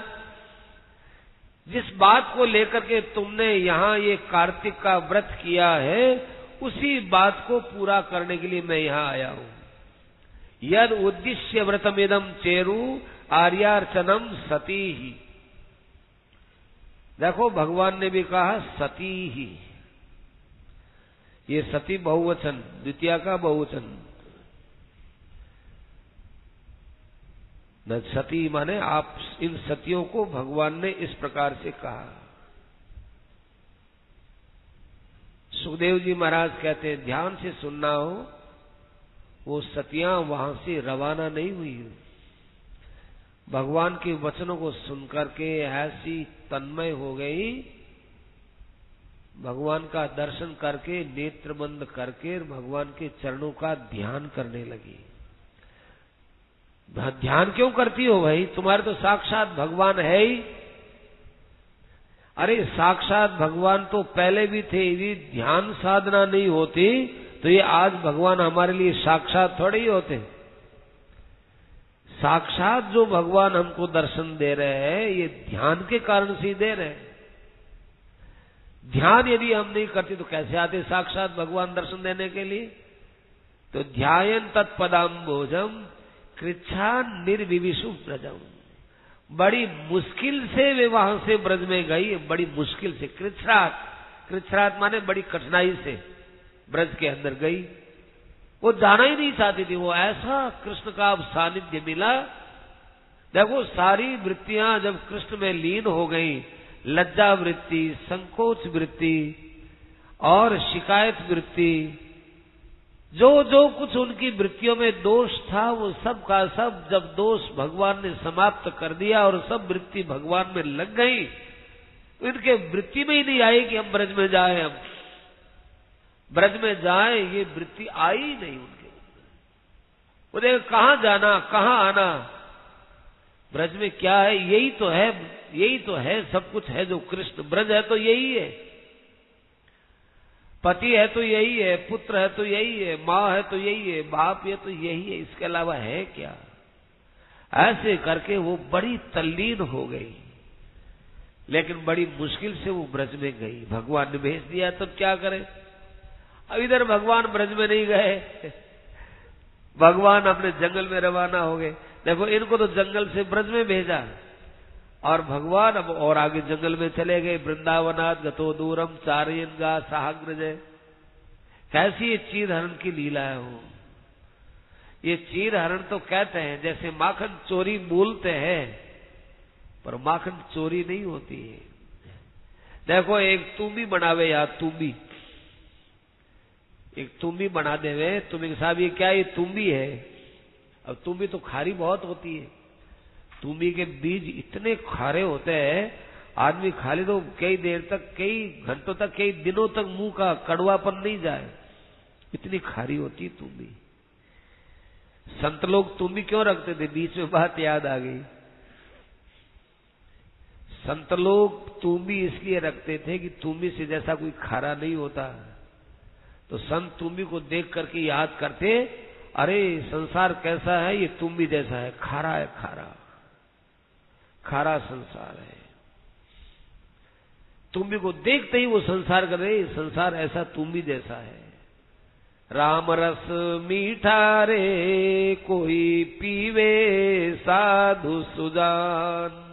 यदि संसार में मीठापन है तो केवल भगवान के नाम में रस है, मीठापन इसी में ही है। राम रस मीठा रे कोई पीवे साधु सुजान। तुम भी इसलिए रखते थे, तुम्ही को देखते ही विषयों का खारापन याद आ जाए। और तुम्ही को पानी में डालो, तुम्ही डूबती नहीं है, कभी ऊपर तैरती है। तो संत लोग तुम्ही को इसलिए रखते हैं कि संसार में रहते हुए भी संसार से ऊपर रहो, तिरते रहो। घर में एक तुम्ही को रखा करना, तुम्ही को रख करके देखना चाहिए तुम्ही है भाई।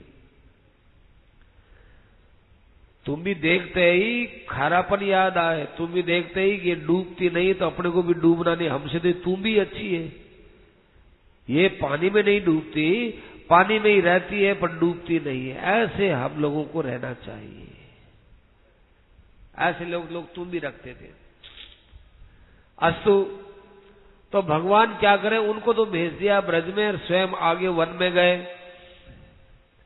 वन में गए तो उधर बलराम जी से ने भगवान ने अपने मित्रों से कहा, अरे मित्रों देखो देखो इन वृक्षों को देखो, ये वृक्ष कैसे है, परार्थैकांत जीवितान, दूसरों के लिए जीते हैं। ये देखो दूसरों के लिए जीते हैं। ये प्रसंग क्यों आया यहाँ एकदम, ये ऐसा प्रसंग क्यों आया? ये भगवान गोपों को ये शिक्षा, अपने साथियों को शिक्षा देना चाहते हैं कि देखो ये वृक्ष है ना दूसरों के लिए है, तो श्रेष्ठ पुरुष भी दूसरों के लिए होते हैं संसार में। एतावत जन्म साफल्यम देहिनाम ये देहिषु प्राणिरर्थे धिया वाचा श्रेय एव आचरित सदा। वृक्षों को देख शिक्षा लेनी चाहिए। अर्थात आज हमारा यहाँ आना हुआ है ये गोपियों को शिक्षा देने के लिए। उनकी आराधना में कोई कमी थी उसको दूर करने के लिए। श्रेष्ठ व्यक्ति का जो भी कर्म होता है वो लोक हित के लिए होता है। तो ये सीधी बात न कहकर के वृक्ष के माध्यम से भगवान बता रहे हैं। और वृक्ष होता है भाई, जितना उसमें फल ज्यादा होता है उतना ही वृक्ष नम्र होता है। जिसकी छाया खूब हो, जिसमें फल खूब हो, वो देखो वृक्ष यूं झूमता रहता है, नम्र होता है। और जिसकी छाया देखो, छाया भी नहीं होती, फल है भी बहुत दूर, फल लागे अति दूर। ऐसे ही संसार में जो अभिमानी पुरुष होता है, छाया भी किसी को नहीं दे सकता और किसी को फल भी नहीं दे सकता, वो लकड़ है जो रहता है। खजूर का पेड़ है, देख लो आप। आजकल ये यूकोलिप्टिस के पेड़ है, ये देखो ये उसी की बल्लियां है, यूकोलिप्टिस पेड़ की बल्लियां। थोड़ा थोड़ा थोड़ा थोड़ा ये पत्ती रहेगी बस। ऐसे वृक्ष होता है वो नम्र होता है। तरुणाम नम्र शाखानाम मध्य न यमुनांगत है। ऐसे चलते चलते चलते इधर सखाओं ने कहा कि देखो कृष्ण, आज हम सुबह पहले तुम्हारे कहने से जल्दी आए थे, बिना खाए पिए आए, हमको तो भूख लगी आई, कोई हमारे लिए भूख का इंतजाम करो। तो भगवान ने कहा कि देखो यहाँ पास में एक यज्ञ हो रहा है, सौत्रामणि यज्ञ, स्वर्ग काम्य या आंगिरस नाम का यज्ञ हो रहा है, आंगिरस नाम का यज्ञ। और बड़े बड़े ब्रह्मवादी ब्राह्मण उस यज्ञ को करवा रहे हैं और स्वर्ग की इच्छा है इनकी। ध्यान देना, ये स्वर्ग की इच्छा से यज्ञ कर रहे थे, स्वर्ग काम्य। भगवान की एक लीला से कितने काम बनते हैं। हमने सोचा था कि रासलीला पूरी कर देंगे, पर हाथ की बात थोड़े ही करने हैं, नहीं होगा। तो भगवान ने एक लीला में कितनी लीला की। तो ये ब्राह्मण लोग स्वर्ग की इच्छा से यज्ञ कर रहे थे, इनकी स्वर्ग की इच्छा मिटानी है। और बच्चों को भूख लगी आई तो इनकी भी भूख भी दूर करनी है। तो एक कालावत 6 दिन 2-2 काम करने भगवान को। तीसरी बात क्या है भगवान की रास लीला सब लीलाओं में श्रेष्ठ है, ये बात भी बतानी है। तो पहले अभी जो आराधना चली थी गोपियों की, यह है एक तपस्या कह सकते हैं, तपस्या है, व्रत है, अनुष्ठान है, और ये है यज्ञ है। अब जो बता रहे यज्ञ है, तो यज्ञ, तपस्या, अनुष्ठान, ये सब हमारे कहीं यज्ञ, ये रास लीला में बाधा न डाल दे, इनके ऊपर नियंत्रण करने के लिए अब ये लीला आ रही है। भगवान के कहने से बेचारे बच्चे लोग गए और ब्राह्मणों से निवेदन किया कि हे पृथ्वी के देवताओं, पृथ्वी के देवता है ब्राह्मण, हे पृथ्वी के देवताओं, हम आपसे नम्रता से प्रार्थना करते हैं, अब यहाँ कृष्ण के आदेश से आपके पास आए हैं, और बलराम जी ने भी हमको कहा है, हमें बहुत भूख लगी है, क्या हमको आप कुछ खाने के लिए देंगे? आज हम जल्दी रवाना हो गए थे ब्राह्मणों, और गाय चराने के लिए गए थे। कृष्ण और बलराम के साथ हम आए थे, तो कलेवा लेवा हम करके नहीं आए। यदि आपकी श्रद्धा हो तो हमको कुछ खाने के लिए दे दीजिए। वो ब्राह्मण एक दूसरे की तरफ देखने लगे। ब्राह्मणों ने सोचा कि अभी तो यज्ञ भगवान के भोग लगेगा, फिर हम यज्ञ करेंगे, फिर उसके बाद ही हम लोग भोजन करेंगे, पहले तो हम किसी को अन्न खिला ही नहीं सकते, और कृष्ण और बलराम ने भेजा है तो हम मना भी नहीं कर सकते। तो ब्राह्मण उधर देखने लगा, कोई इधर देखने लगा, कोई यूं से, कोई सुनी बात अनसुनी कर दी। है ये बच्चे बेचारे भूखे, छोटे छोटे बच्चे, शेणवंतो भी न शुश्रुवु। तब ये बच्चे वापस कृष्ण भगवान के पास आए और कहने लगे, महाराज उन्होंने तो हमारी कोई बात सुनी नहीं। भगवान कृष्ण ने कहा, अच्छी बात है, देखो परीक्षित, ये ब्राह्मण भूल गए कि ये यज्ञ ही कृष्ण है, ये मंत्र ही कृष्ण है। देवता, यजमान, यज्ञ, धर्म, ये कोई सब कृष्ण से अलग थोड़ा ही है। पर इतना उनके विवेक का, वो तो केवल स्वर्ग की इच्छा, हमको स्वर्ग मिले, स्वर्ग मिले। वो विधि नैपुण्य में लगे हुए थे, विधि में कोई खराबी न आ जाए, विधान कोई हमारे क्रियाकलाप में कमी न आ जाए, नहीं तो स्वर्ग नहीं मिलेगा। वो विधि नैपुण्य में डूबे हुए थे। क्षुद्रासा भूरी कर्माण, आशा तो उनकी बहुत छोटी, कर्म करने में बड़ी ताकत लगा रहे हैं। क्या करें बेचारे, वो ब्राह्मण भी विवश थे, उन्होंने कुछ नहीं किया, वो अपने कामना के विवश थे। जब बालकों ने आकर ये कहा तो भगवान ने कहा, अरे भाई तुम अब जाकर के उनकी पत्नियों से कहो, इन पुरुषों के अंदर खिलाने का इतना दिल नहीं है, माताओं के अंदर है, बहनों में खिलाने का दिल होता है। भूखी रह जाएगी पर दूसरे को खिलाने में रह जाएंगी, दूसरे के खिलाने में खुद भूखी रह जाएंगी। इसीलिए भाई इनका स्थान ऊंचा माना है, स्त्री का स्थान बहुत ऊंचा है, माताओं बहनों का स्थान बहुत ऊंचा है। तो वे ब्राह्मण पत्नियों के पास में गए, भगवान के सखा, छोटे छोटे भी बच्चे जाकर अपने कोमल कोमल हाथ जोड़ करके उनके सामने कहे, हे ब्राह्मण पत्नियों, हम लोग आपको नमस्कार करते हैं, हम कृष्ण और बलराम के साथ इस वन में आए थे,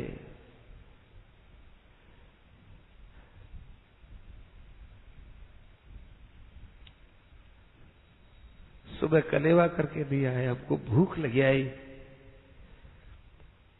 कृष्ण भी भूखे हैं और हम भूखों को आपके पास भेजा है। उन्होंने कहा कि तुम जाकर उन ब्राह्मण पत्नियों से निवेदन करना। तो हम सब लोग भूखे होकर आपसे प्रार्थना करते हैं। उन ब्राह्मणियों ने ये बात सुनी, कृष्ण यहां आए हुए, तुम कृष्ण के साथ आए हो और तुम सब भूखे हो।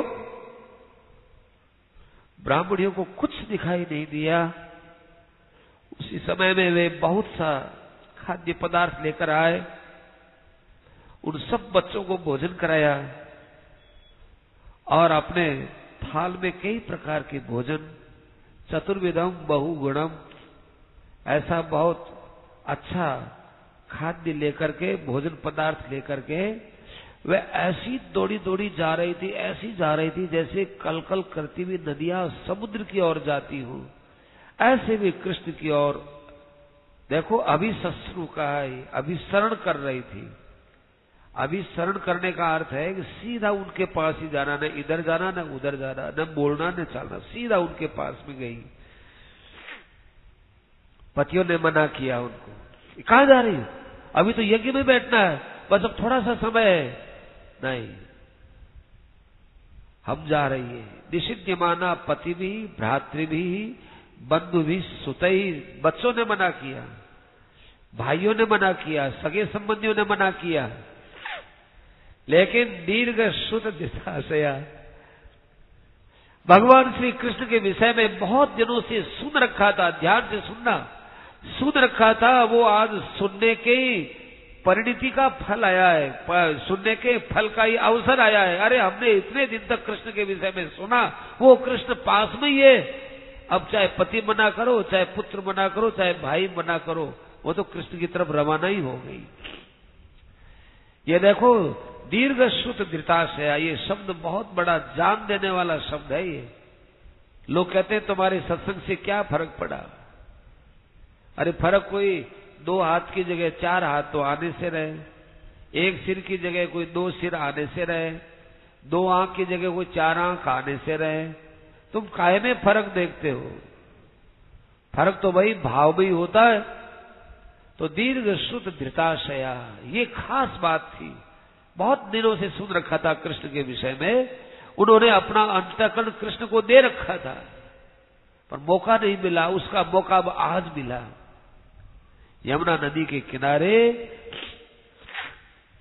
वे वहां गए और उन बच्चों को वहां पर घूमते हुए देखा, और उन स्त्रियों ने देखा कि श्री कृष्ण इस समय में, आहा क्या विचित्र झांकी है भगवान की। हर लीला में एक एक विचित्र विचित्र झांकी है। सुखदेव जी महाराज ने ऐसे तल्लीन होकर के कथा को सुनाया है, भगवान का ध्यान करते करते कथा सुनाई है, जिसमें 10वें स्कंद तो इनकी बड़ी विचित्र प्रेम की वाणी है। ये समाधि की वाणी, प्रेम समाधि की वाणी। श्यामं हिरण्य परिधिं वनमाल्यवर्ण धातु प्रबाल नटवेश मनोव्रतांसे विन्यस्तहस्तमितरेण धुनानमब्जं कर्णोत्पलालक कपोल मुखाब्जहसं।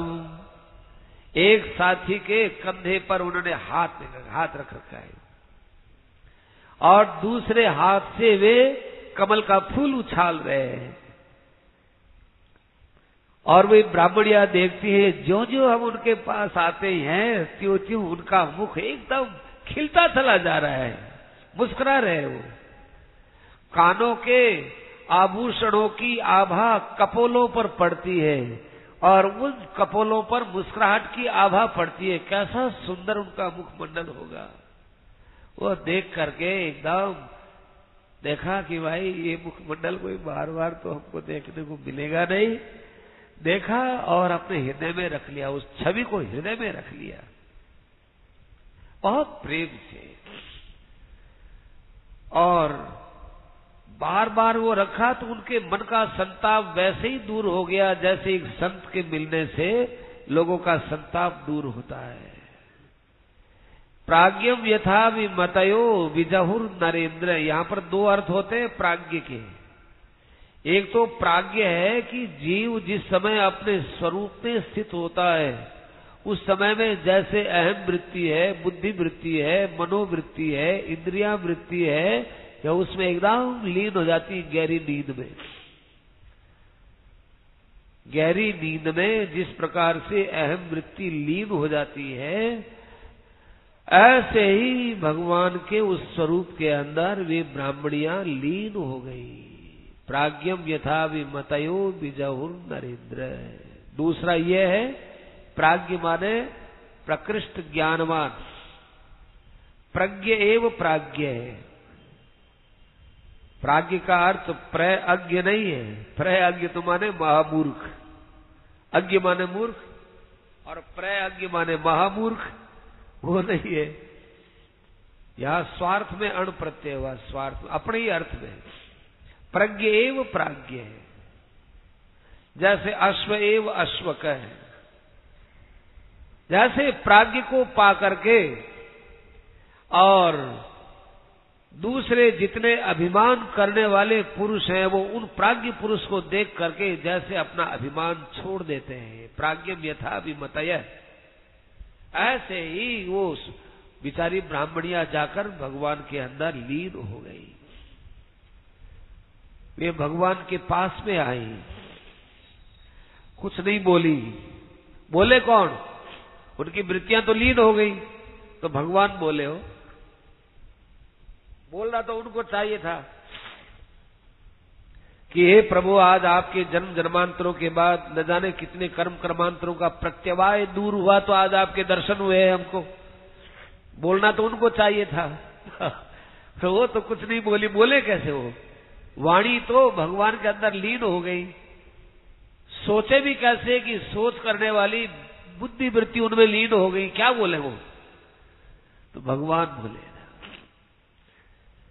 स्वागतम वो महाभागा आस्यताम करवाम किम यन्नो दिदृक्षया प्राप्ता उपपन्नमिदं विवह। वाह वाह, आपका स्वागत है, स्वागत है, आप हमारे यहाँ आई, आपका स्वागत है। जैसी आप लोगों ने ये हमारे प्रति निष्काम भक्ति की है, ऐसी निष्काम भक्ति बहुत कम करने वाले लोग हैं, और निष्काम भक्ति से मैं बहुत खुश होता हूं ब्राह्मणियों। अब देखो, आपका यज्ञ का समय हो रहा है, जाओ जाओ और यज्ञ करो, जल्दी जाओ। तुम्हारे पति प्रतीक्षा करते हैं, तुम्हारे लोग जो है वो प्रतीक्षा करते हैं, और गृहस्थ के अंदर तो ये यज्ञ वगैरह तो होना अच्छा ही है ना। जाओ और आप आगे मिल लिए, बड़ा अच्छा हुआ। अब वो रोती रोती पत्नियां बोलती हैं, मैवं विभोरति भवान गदितुम नृशंसम। अरे कृष्ण, क्या कठोर वाणी बोली है आपने। हमने तो सोचा था कि हम कृष्ण के पास जाएंगे, वो कृष्ण हमको कहेगा कि आओ ब्राह्मणियों, अब तुम्हारा घर गृहस्थ से कोई संबंध नहीं रहा, अब यज्ञ वगैरह से कोई संबंध नहीं रहा, तुम सबकी सेवा करके मुझे ही तो प्राप्त होती, पति की सेवा से तुम मुझे ही तो प्राप्त होती, यज्ञ आदि करके तुम मुझे ही तो प्राप्त होती, तुम मुझे प्राप्त तो हो ही गई हो, इसलिए अब जाने की जरूरत क्या है? हम तो ये सुनने के लिए बैठी हुई थी। ओहो, तुमने तो बहुत कठोरता से हमको बोल दिया, दया भी नहीं आई तुमको, कह दिया जाओ यहां से। देखो ये जाओ यहां से, ये तो कहते हैं ना जाओ, ये क्या है? जैसे कोई चरस आता है, चरस कुएं में से, तो जब चरस की जो लाव होती है, उस लाव के थोड़ी धक्का लगाया जाता है। धक्का लगाने से वो चरस थोड़ा दूर जाता है और ज्यादा नजदीक आता है। तो भगवान ने कहा जाओ जाओ कह करके ज्यादा नजदीक बुलाने के लिए किया है, पर वो बेचारी ब्राह्मणियां समझी नहीं। कहा कि शास्त्रों में तो लिखा हुआ है कि आपके चरणों में जो आ जाता है फिर वो वापस जाता नहीं है, फिर आज आप वापस हमको कैसे भेज रहे हो? शास्त्र को झूठा पटक रहे हो आप। कितनी हमने यहाँ आपके पास आने के लिए उपालंबे सुनी है, कितना कष्ट पाया है, भाई बंधुओं की लताड़ें सुनी है, फिर हम आपके पास आए हैं और आप हमको भेज देंगे। अब ये भाई बंधु कहेंगे हमको, अब क्यों आई भाई? तुम तो कृष्ण के पास गई थी, हमारे मना करते करते भी तो वहीं रहो, फिर तुम क्यों आई? तो वो हमको वापस भेजेंगे और आप हमको कहते तुम वहां जाओ, तो हमको तो बीच में आपने यूं ही रख दिया, ऐसा आदेश क्यों देते हो? भगवान कहते हैं, अरे हरे ब्राह्मणियों सुनो सुनो, मेरी बात कोई ऐसी नहीं निकलती है। तुम्हारे पति मेरे पास आने पर तुम्हारे से नाराज नहीं होंगे, बहुत खुश होंगे। तुम्हारे माता पिता, तुम्हारे भाई, तुम्हारे पुत्र बहुत जो है तुम्हारे पर प्रसन्न होंगे। सब अनुमन्यते, अनुमन्यते, अनुमन्वते, अनुमन्वते, अनुमन्वाते, अनुमन्विरे। तो कहते हैं कि देवता वगैरह सारा संसार, तुम्हारे पति पुत्र आदि सब मेरा अनुमोदन ही करने वाले हैं कि तुम कृष्ण के पास गए तो बड़ा अच्छा किया, अनुमोदन करने वाले हैं। प्रेम का एक सूत्र बता देता हूं, उस इतने से सूत्र को याद रखना ब्राह्मणियों, कि ज्यादा पास में बैठने से ही प्रेम नहीं होता है, बल्कि उस प्रेम में क्षीणता आती है, कमी होती है, और दूर रहने में प्रेम ज्यादा बढ़ता है। जाओ जाओ, आप अपने स्थान पर ही रहो, पतियों की सेवा करते हुए, यज्ञ आदि कर्म करते हुए अपने कर्म में लगे रहो, और अपना मन तुम मुझे दिए रखो, बहुत जल्दी तुम मुझे प्राप्त हो जाओगे। ये प्रेम का सूत्र है। प्रेम मन से होता है देवियों, पास में रहने से नहीं होता है। पास में तो भाई बहुत रहते हैं, पर आपस में मन नहीं मिलता तो बहुत दूर है। भाई भाई एक ही माँ बाप से गोद में पलते हैं, एक ही माँ बाप की गोद में पलते हैं भाई भाई, एक ही घर में रहते हैं, एक ही चूल्हे की रोटी खाते हैं, परंतु वे जब मन नहीं मिलता है तो भाई कैसे अलग रहते हैं। और मन मिलता है तब देखो, कुमोदुनी जल में बसे और चंदा बसे आकाश, जो जाही को भावता सो ताही के पास।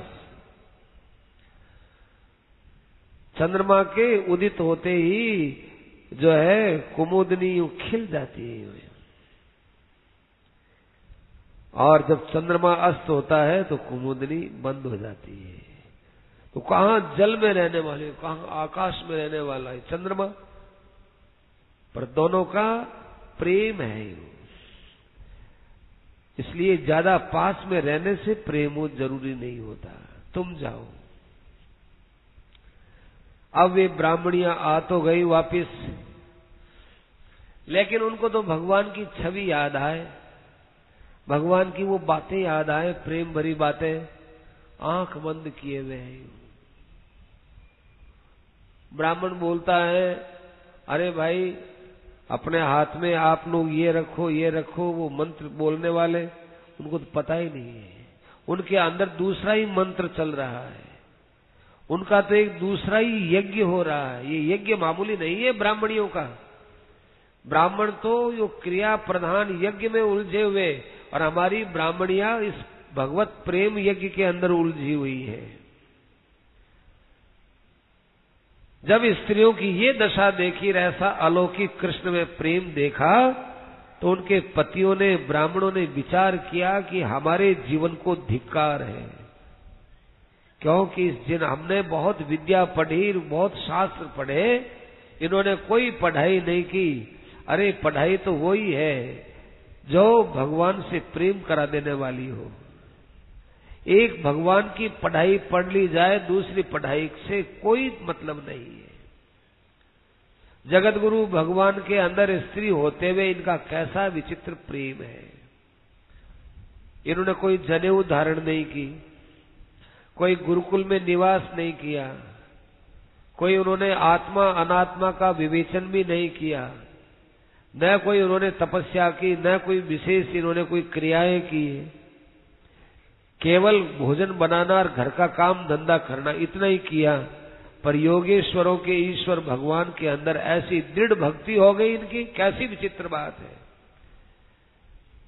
वास्तव में देखा जाए तो हम लोग तो भगवान की माया के अंदर ऐसे मोहित हो गए, इस जन्म में तो हमने भक्ति की नहीं, करते नहीं, और अगले जन्म में हम स्वर्ग की इच्छा रखते हैं। देखो, ये भूल गए कि स्वर्ग उसी ने ही बनाया है, ये भूल गए कि वैदिक मंत्र अनुष्ठान सब उस कृष्ण से ही निकला है, ये तो बात तो भूल गए। और स्वर्ग के अंदर हम सुख भोगेंगे, कहां जाकर के हमारी बुद्धि अटक गई। और हमारे ब्राह्मणियों की बुद्धि देखो, भगवान के अंदर कैसी निश्चल बुद्धि है, निश्चल है और निश्चल है। हमारी तो निश्चल बुद्धि नहीं है, छलवती बुद्धि है, छलवती। ये काम करो और अच्छा फल मिलेगा, ये फल है, यही छल है। इनकी निश्चल बुद्धि है और निश्चल बुद्धि है। माया से मोहित होते हुए न जाने हम इस कर्म में कहां कहां भटकते रहेंगे। हे भगवान, हमको क्षमा करना, हम आपके दर्शन करने नहीं आ सके। क्यों नहीं गए जी आप? कि हमको तो कंस का डर लगता था, कंस के डर के कारण से हम आपके पास नहीं आ पाए। अब देखो यहाँ ये नहीं आया कि आगे उन्होंने यज्ञ कौन सा किया कि नहीं किया, ये नहीं आया, पर इनका बहुत बड़ा यज्ञ हो गया। क्या यज्ञ हुआ? भगवान में प्रेम हो गया, ब्राह्मणों का भी प्रेम हो गया और ब्राह्मणियों का भी प्रेम हो गया। तो भगवान में जो प्रेम है ये सब कर्मों से श्रेष्ठ प्रेम है। जैसे लोक के अंदर यज्ञ कर्म सबसे श्रेष्ठ कहलाता है, ऐसे अध्यात्म में भगवत प्रेम सबसे ऊंचा जो है यज्ञ है। ये प्रेम यज्ञ सबसे ऊंचा है, सबसे ऊंची प्रेम सगाई। अब देखो ये यज्ञ आदि समस्त कर्मों पर भी भगवान ने शासन कर लिया। अब देवबल देख रहा है, देखो अब देवबल के ऊपर विचार करते हैं। भगवान अपि तत्रैव बलदेवेन संयुत। भगवान ने देखा कि ब्रज में बड़ी तैयारियां हो रही है। काहे की तैयारी हो रही? यज्ञ की तैयारी हो रही। खूब सामान इकट्ठा किया जा रहा है, तिल आ रहा है, चावल आ रहा है, जौ आ रहा है, खूब घी के कनस्तर भरे पड़े हैं, बहुत बड़ी भारी सामग्री देखी। तो भगवान ने नंद बाबा से कहा कि नंद जी, पिताजी, बाबा, ये इतनी बड़ी सामग्री किस बात की है? अरे बेटा, तुम ये बात पूछते क्यों? ये तो सीधी सीधी बात है। ये तो इंद्र की प्रसन्नता के लिए हम यज्ञ करते हैं। जब इंद्र प्रसन्न होगा, हम यज्ञ करेंगे, इंद्र को खुश करेंगे, तो इंद्र बदल बनाएगा, फिर इंद्र बरसात करेगा और बरसात से सारे प्राणी सुखी होते हैं। खाने के लिए अन्न मिलता है, पशुओं को चारा मिलता है और पीने का पानी सबको मिलता है। तो तत्शेषेण उपजीवंती, वो जब पानी छोड़ता है इंद्र, तो सबको जीवन मिलता है। इसलिए ये हमारी एक परंपरा चल रही है बेटा। इस परंपरा के साथ तो हम लोग खिलवाड़ तो नहीं कर सकते ना। कभी भी काम से, कि लोभ से, कि मोह से, कि भय से, कभी इंद्र के इस चली आ रही पद्धति के साथ हम खिलवाड़ तो नहीं कर सकते। भगवान ने कहा कि बाबा, एक बात कहूं, हमने तो ये संसार में देखा है, सुना है, मनुष्य को अपने कर्म के अनुसार ही सुख दुख मिलता है। जब सबको अपने कर्म के अनुसार ही सुख दुख भोगना है, तो इस इंद्र क्या करेगा? माना कि इंद्र ने खूब बरसात कर दी और खूब अन्न हो गया, लेकिन उस अन्न के पैदा होने से पहले ही कोई आदमी मर जाए, तो फिर इंद्र क्या करेगा? जितना घास पैदा होगा, उस घास के खाने से पहले ही यदि प्राणी मर गया, कोई गाय वगैरह मर गई, इंद्र क्या करेगा? वस्तु आदि का संबंध है, ये हर आदमी के अपने भाग्य से जुड़ा हुआ है बाबा। यदि इंद्र आदि अपने हाथ में ये सामर्थ्य रखते हो, तो फिर मनुष्यों को अपने कर्म के अनुसार फल मिलता है। ये बात भूल जानी चाहिए, पर ये बात भुलाई जा सकती नहीं। ये बात केवल अपने पर ही लागू नहीं है बाबा। देवता है और भी ऊंचे लोक में रहने वाले प्राणी, सब पर लागू पड़ती है। किसी पर भी ये बात लागू न पड़े सो बात थोड़ा ही है। और अपने लोग तो देखो, साधारण आदमी, जंगल के आदमी, जंगल में रहने वाले, यमुना नदी का जल पीते, पशु भी पीते, हम भी पीते, और खेती होती है, अन्न लेते। तो इतना बड़ा यज्ञ वगैरह अपने को कोई कामना तो है नहीं। आप इंद्र के लिए यज्ञ करते हैं।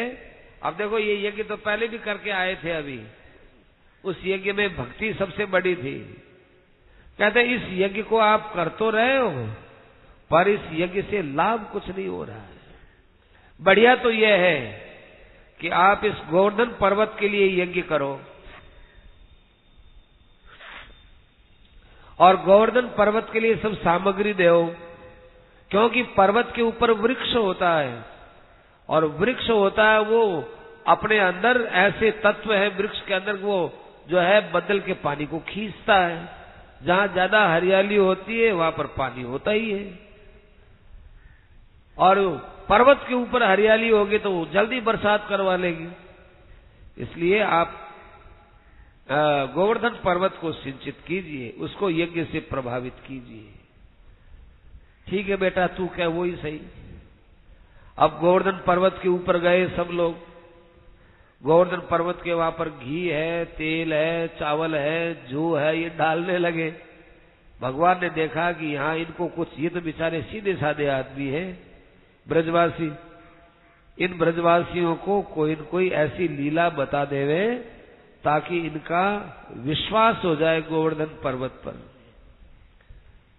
तो हमारे भगवान ने क्या किया, एक रूप और बनाया और गोवर्धन पर्वत के नीचे खड़े हो गए, यूं कमर पर हाथ रख करके, मुंह फाड़ करके, ओ ब्रजवासियों,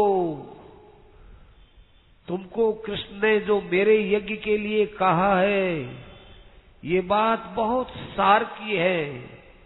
तुम्हारे पदार्थ, ये देखो मैं मुंह खोलता हूं, उस खुले हुए मुख में सब पदार्थ डालते जाओ। भगवान ऊपर से कह रहे, देखो बाबा, ये गोवर्धन पर्वत स्वयं बोल के लेते हैं, क्या ऐसे इंद्र बोल के लेते? नहीं बेटा, इंद्र तो ऐसा बोल के नहीं लेते हैं, तो आप इन्हीं को ही दीजिए, इन्हीं को ही दीजिए। अब उनको ये पता नहीं कि कृष्ण ही है। अब वो डालते गए, घी डालते गए, सामग्री डालते गए, वो लेते गया, भगवान लेते गए, और सब लोग अपने अपने घरों में आ गए। इंद्र ने देखा कि ये तो काम अच्छा नहीं किया कृष्ण ने। देखो, जब इंद्र को गरज होती है तब तो वे 1000 बार आकर के भगवान के पैरों में पड़ते थे, और जब इंद्र का आज अभिमान टूटा तो इंद्र जो है वो भगवान को भगवान मानना भूल गया, और एक नंद जी के छोरे के बहकाने में ब्रजवासियों ने ऐसा किया, मेरा यज्ञ बंद किया, इसका बदला लेने के लिए वो ब्रज के ऊपर टूट पड़ा। सांवर्तक नाम के बदलों को बुलाया और कहा कि हाथी की जो सूंड होती है ना, उसके अनुसार मोटी मोटी बरसात होनी चाहिए ब्रज में। तो हाथी के सूंड जैसी मोटी मोटी बरसात, कितने पाइप खुले होंगे वो, इतने मोटे, 4 इंच के 5 इंच के पाइप हो, ऐसे वहां से बरसा बरसने लगी। थोड़ी देर में सब हाय त्राही मच गई।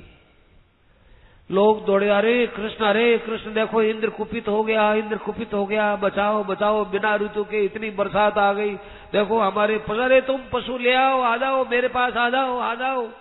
ऐसे करके भगवान ने सबको बुलाया। भगवान ने कहा बुलावे कि अपने गोवर्धन पर्वत की पूजा की थी, पर्वत ही काम आएगा। तो भगवान ने उस गोवर्धन पर्वत को तो ऊंचा उठा लिया, और उसके नीचे बहुत विशाल जगह बनी हुई, सबको उसमें आ जाओ, यही आ जाओ अपने।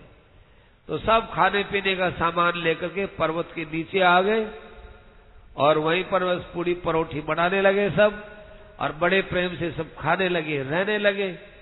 इंद्र खूब जोर से बरसात करे, अब बरसात करे तो भाई करता रहे, ऊपर तो खूब पर्वत के नीचे चले गए अब, और भगवान रक्षा करने वाले।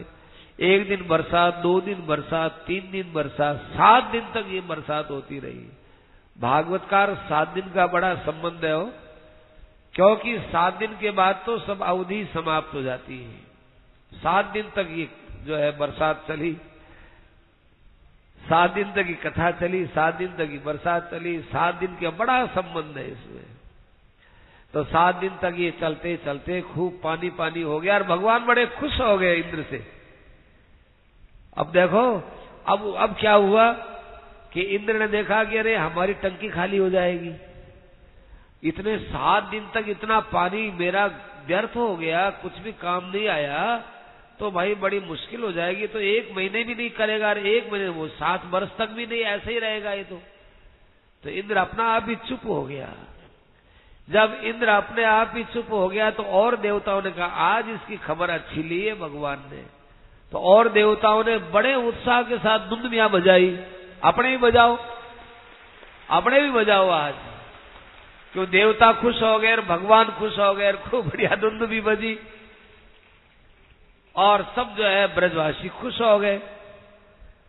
खुश होने पर उस ब्रजवासियों ने नंद जी से पूछा, नंदराय जी आप कुछ हमसे बात छिपाते हो क्यों? कि ये देखो, ये आपका छोकरा कोई मामूली छोकरा नहीं लगता है, आपको पता है और आप हमको बताते नहीं हो। देखो ये जन्मा तब से करामात दिखा रहा है, पूतना को मार दिया देखो, और प्रलंबासुर, अघासुर, बकासुर, न जाने कितने असुरों को मारा, और इस गोवर्धन पर्वत को इसने धारण कर लिया एक हाथ पर, 7 दिन तक खड़ा ही रहा है। ये आप इसके विषय में कुछ जानते हो क्या?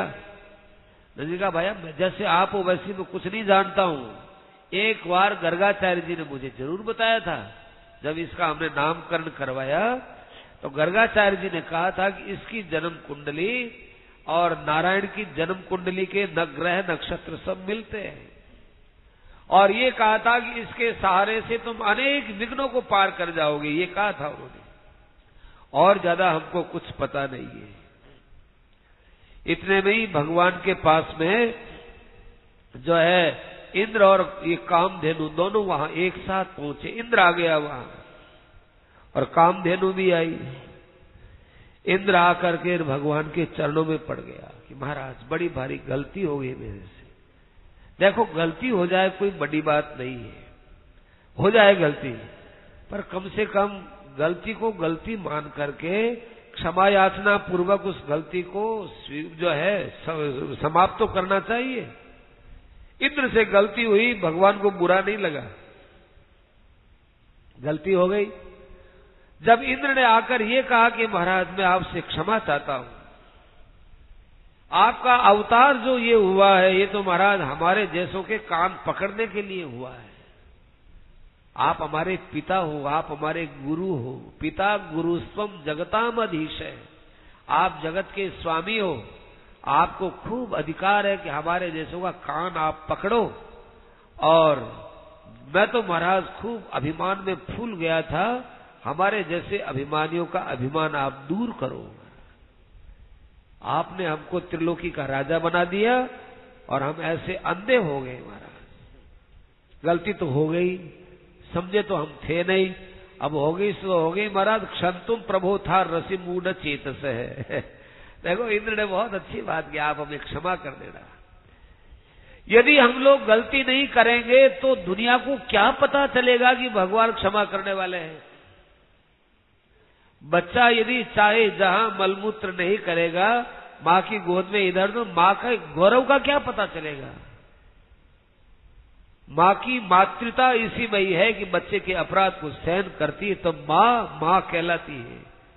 मां का कोई ऋण उतार सकता है? इसी कारण से नहीं उतार सकता। यदि बच्चा यदि बचपना न करे, बच्चा यदि गलती न करे, बच्चा कभी कभी मां का दूध पीता हुआ मां के शरीर में कष्ट देता है, मां फिर भी दूध पिलाती है, पालन करती है। इसलिए महाराज आप अपने नाम को सार्थक करते तो हमारे जैसों को आप क्षमा करेंगे तभी कर पाएंगे। हे कृष्ण, हे विज्ञान स्वरूप, हे संपूर्ण प्राणियों की आत्मा, हे सबके बीज, मैं आपको बार बार क्षमा के लिए प्रार्थना कर रहा हूं, क्योंकि मैंने आपके सारे बाड़े गोश्त सब पानी पानी से भर के बड़ा अपराध किया। आपने मेरा यज्ञ बंद किया तो इससे मैं अपने तीव्र क्रोध में और अभिमान में डूब गया। अब महाराज आपकी शरण में आया हूं। अब भी मैं अभिमानी हूं क्या? अभी भी मैं क्रोधी हूं? ये क्रोध और अभिमान कब तक है? जब तक आपकी शरण में नहीं था तब तक। अब तो क्षमा कीजिए महाराज। भगवान कहने लगे, अरे इंद्र, तुम्हारी बात से मैं बहुत खुश हुआ हूं। तुम्हारे अभिमान ज्यादा बढ़ गया था, इसी कारण से मैंने ये यज्ञ बंद किया। मैंने सोचा कि सारी पृथ्वी, सब प्राणी तुम्हारी प्रसन्नता के लिए यज्ञ करते हैं। यदि मैं भी तुम्हारी प्रसन्नता के लिए यज्ञ करने लगूंगा तो दुनिया में तुम्हारा अभिमान ज्यादा बढ़ेगा और लोग भी देखेंगे कि कृष्ण की अपेक्षा इंद्र ज्यादा बलवान है। तो लोग मुझसे हटेंगे और तेरा अभिमान बढ़ेगा। इसलिए तेरे अभिमान को दूर करने के लिए और लोगों में मेरे प्रति निश्चल भक्ति पैदा करने के लिए मैंने ये काम किया है। पर तुम मेरी शरण में आ गए, अब तेरे अभिमान का तो जो है उत्तरदायित्व तो मैंने अपने में ले लिया है। जाओ, अब मेरी आज्ञा है कि तुम सुचारू रूप से अपने इंद्र पद को संभालो। इतने में ही कामधेनु बोली कि महाराज, हम इंद्र विंद्र को नहीं जानते, हम तो एक आपको ही जानते हैं। हमारे इंद्र तो आप ही हैं। हम महाराज आपका बहुत बड़ा यहाँ अभिषेक करना चाहते हैं। हम आपके अभिषेक करेंगे। तो भगवान विराजमान हो गए। देखो, अभिषेक दो चीज से होता है, दूध से और जल से। तो भगवान तो विराजमान हो गए। देवताओं को पता चला, ऋषि मुनियों को पता चला, अरे अरे जल्दी आओ, जल्दी। क्या?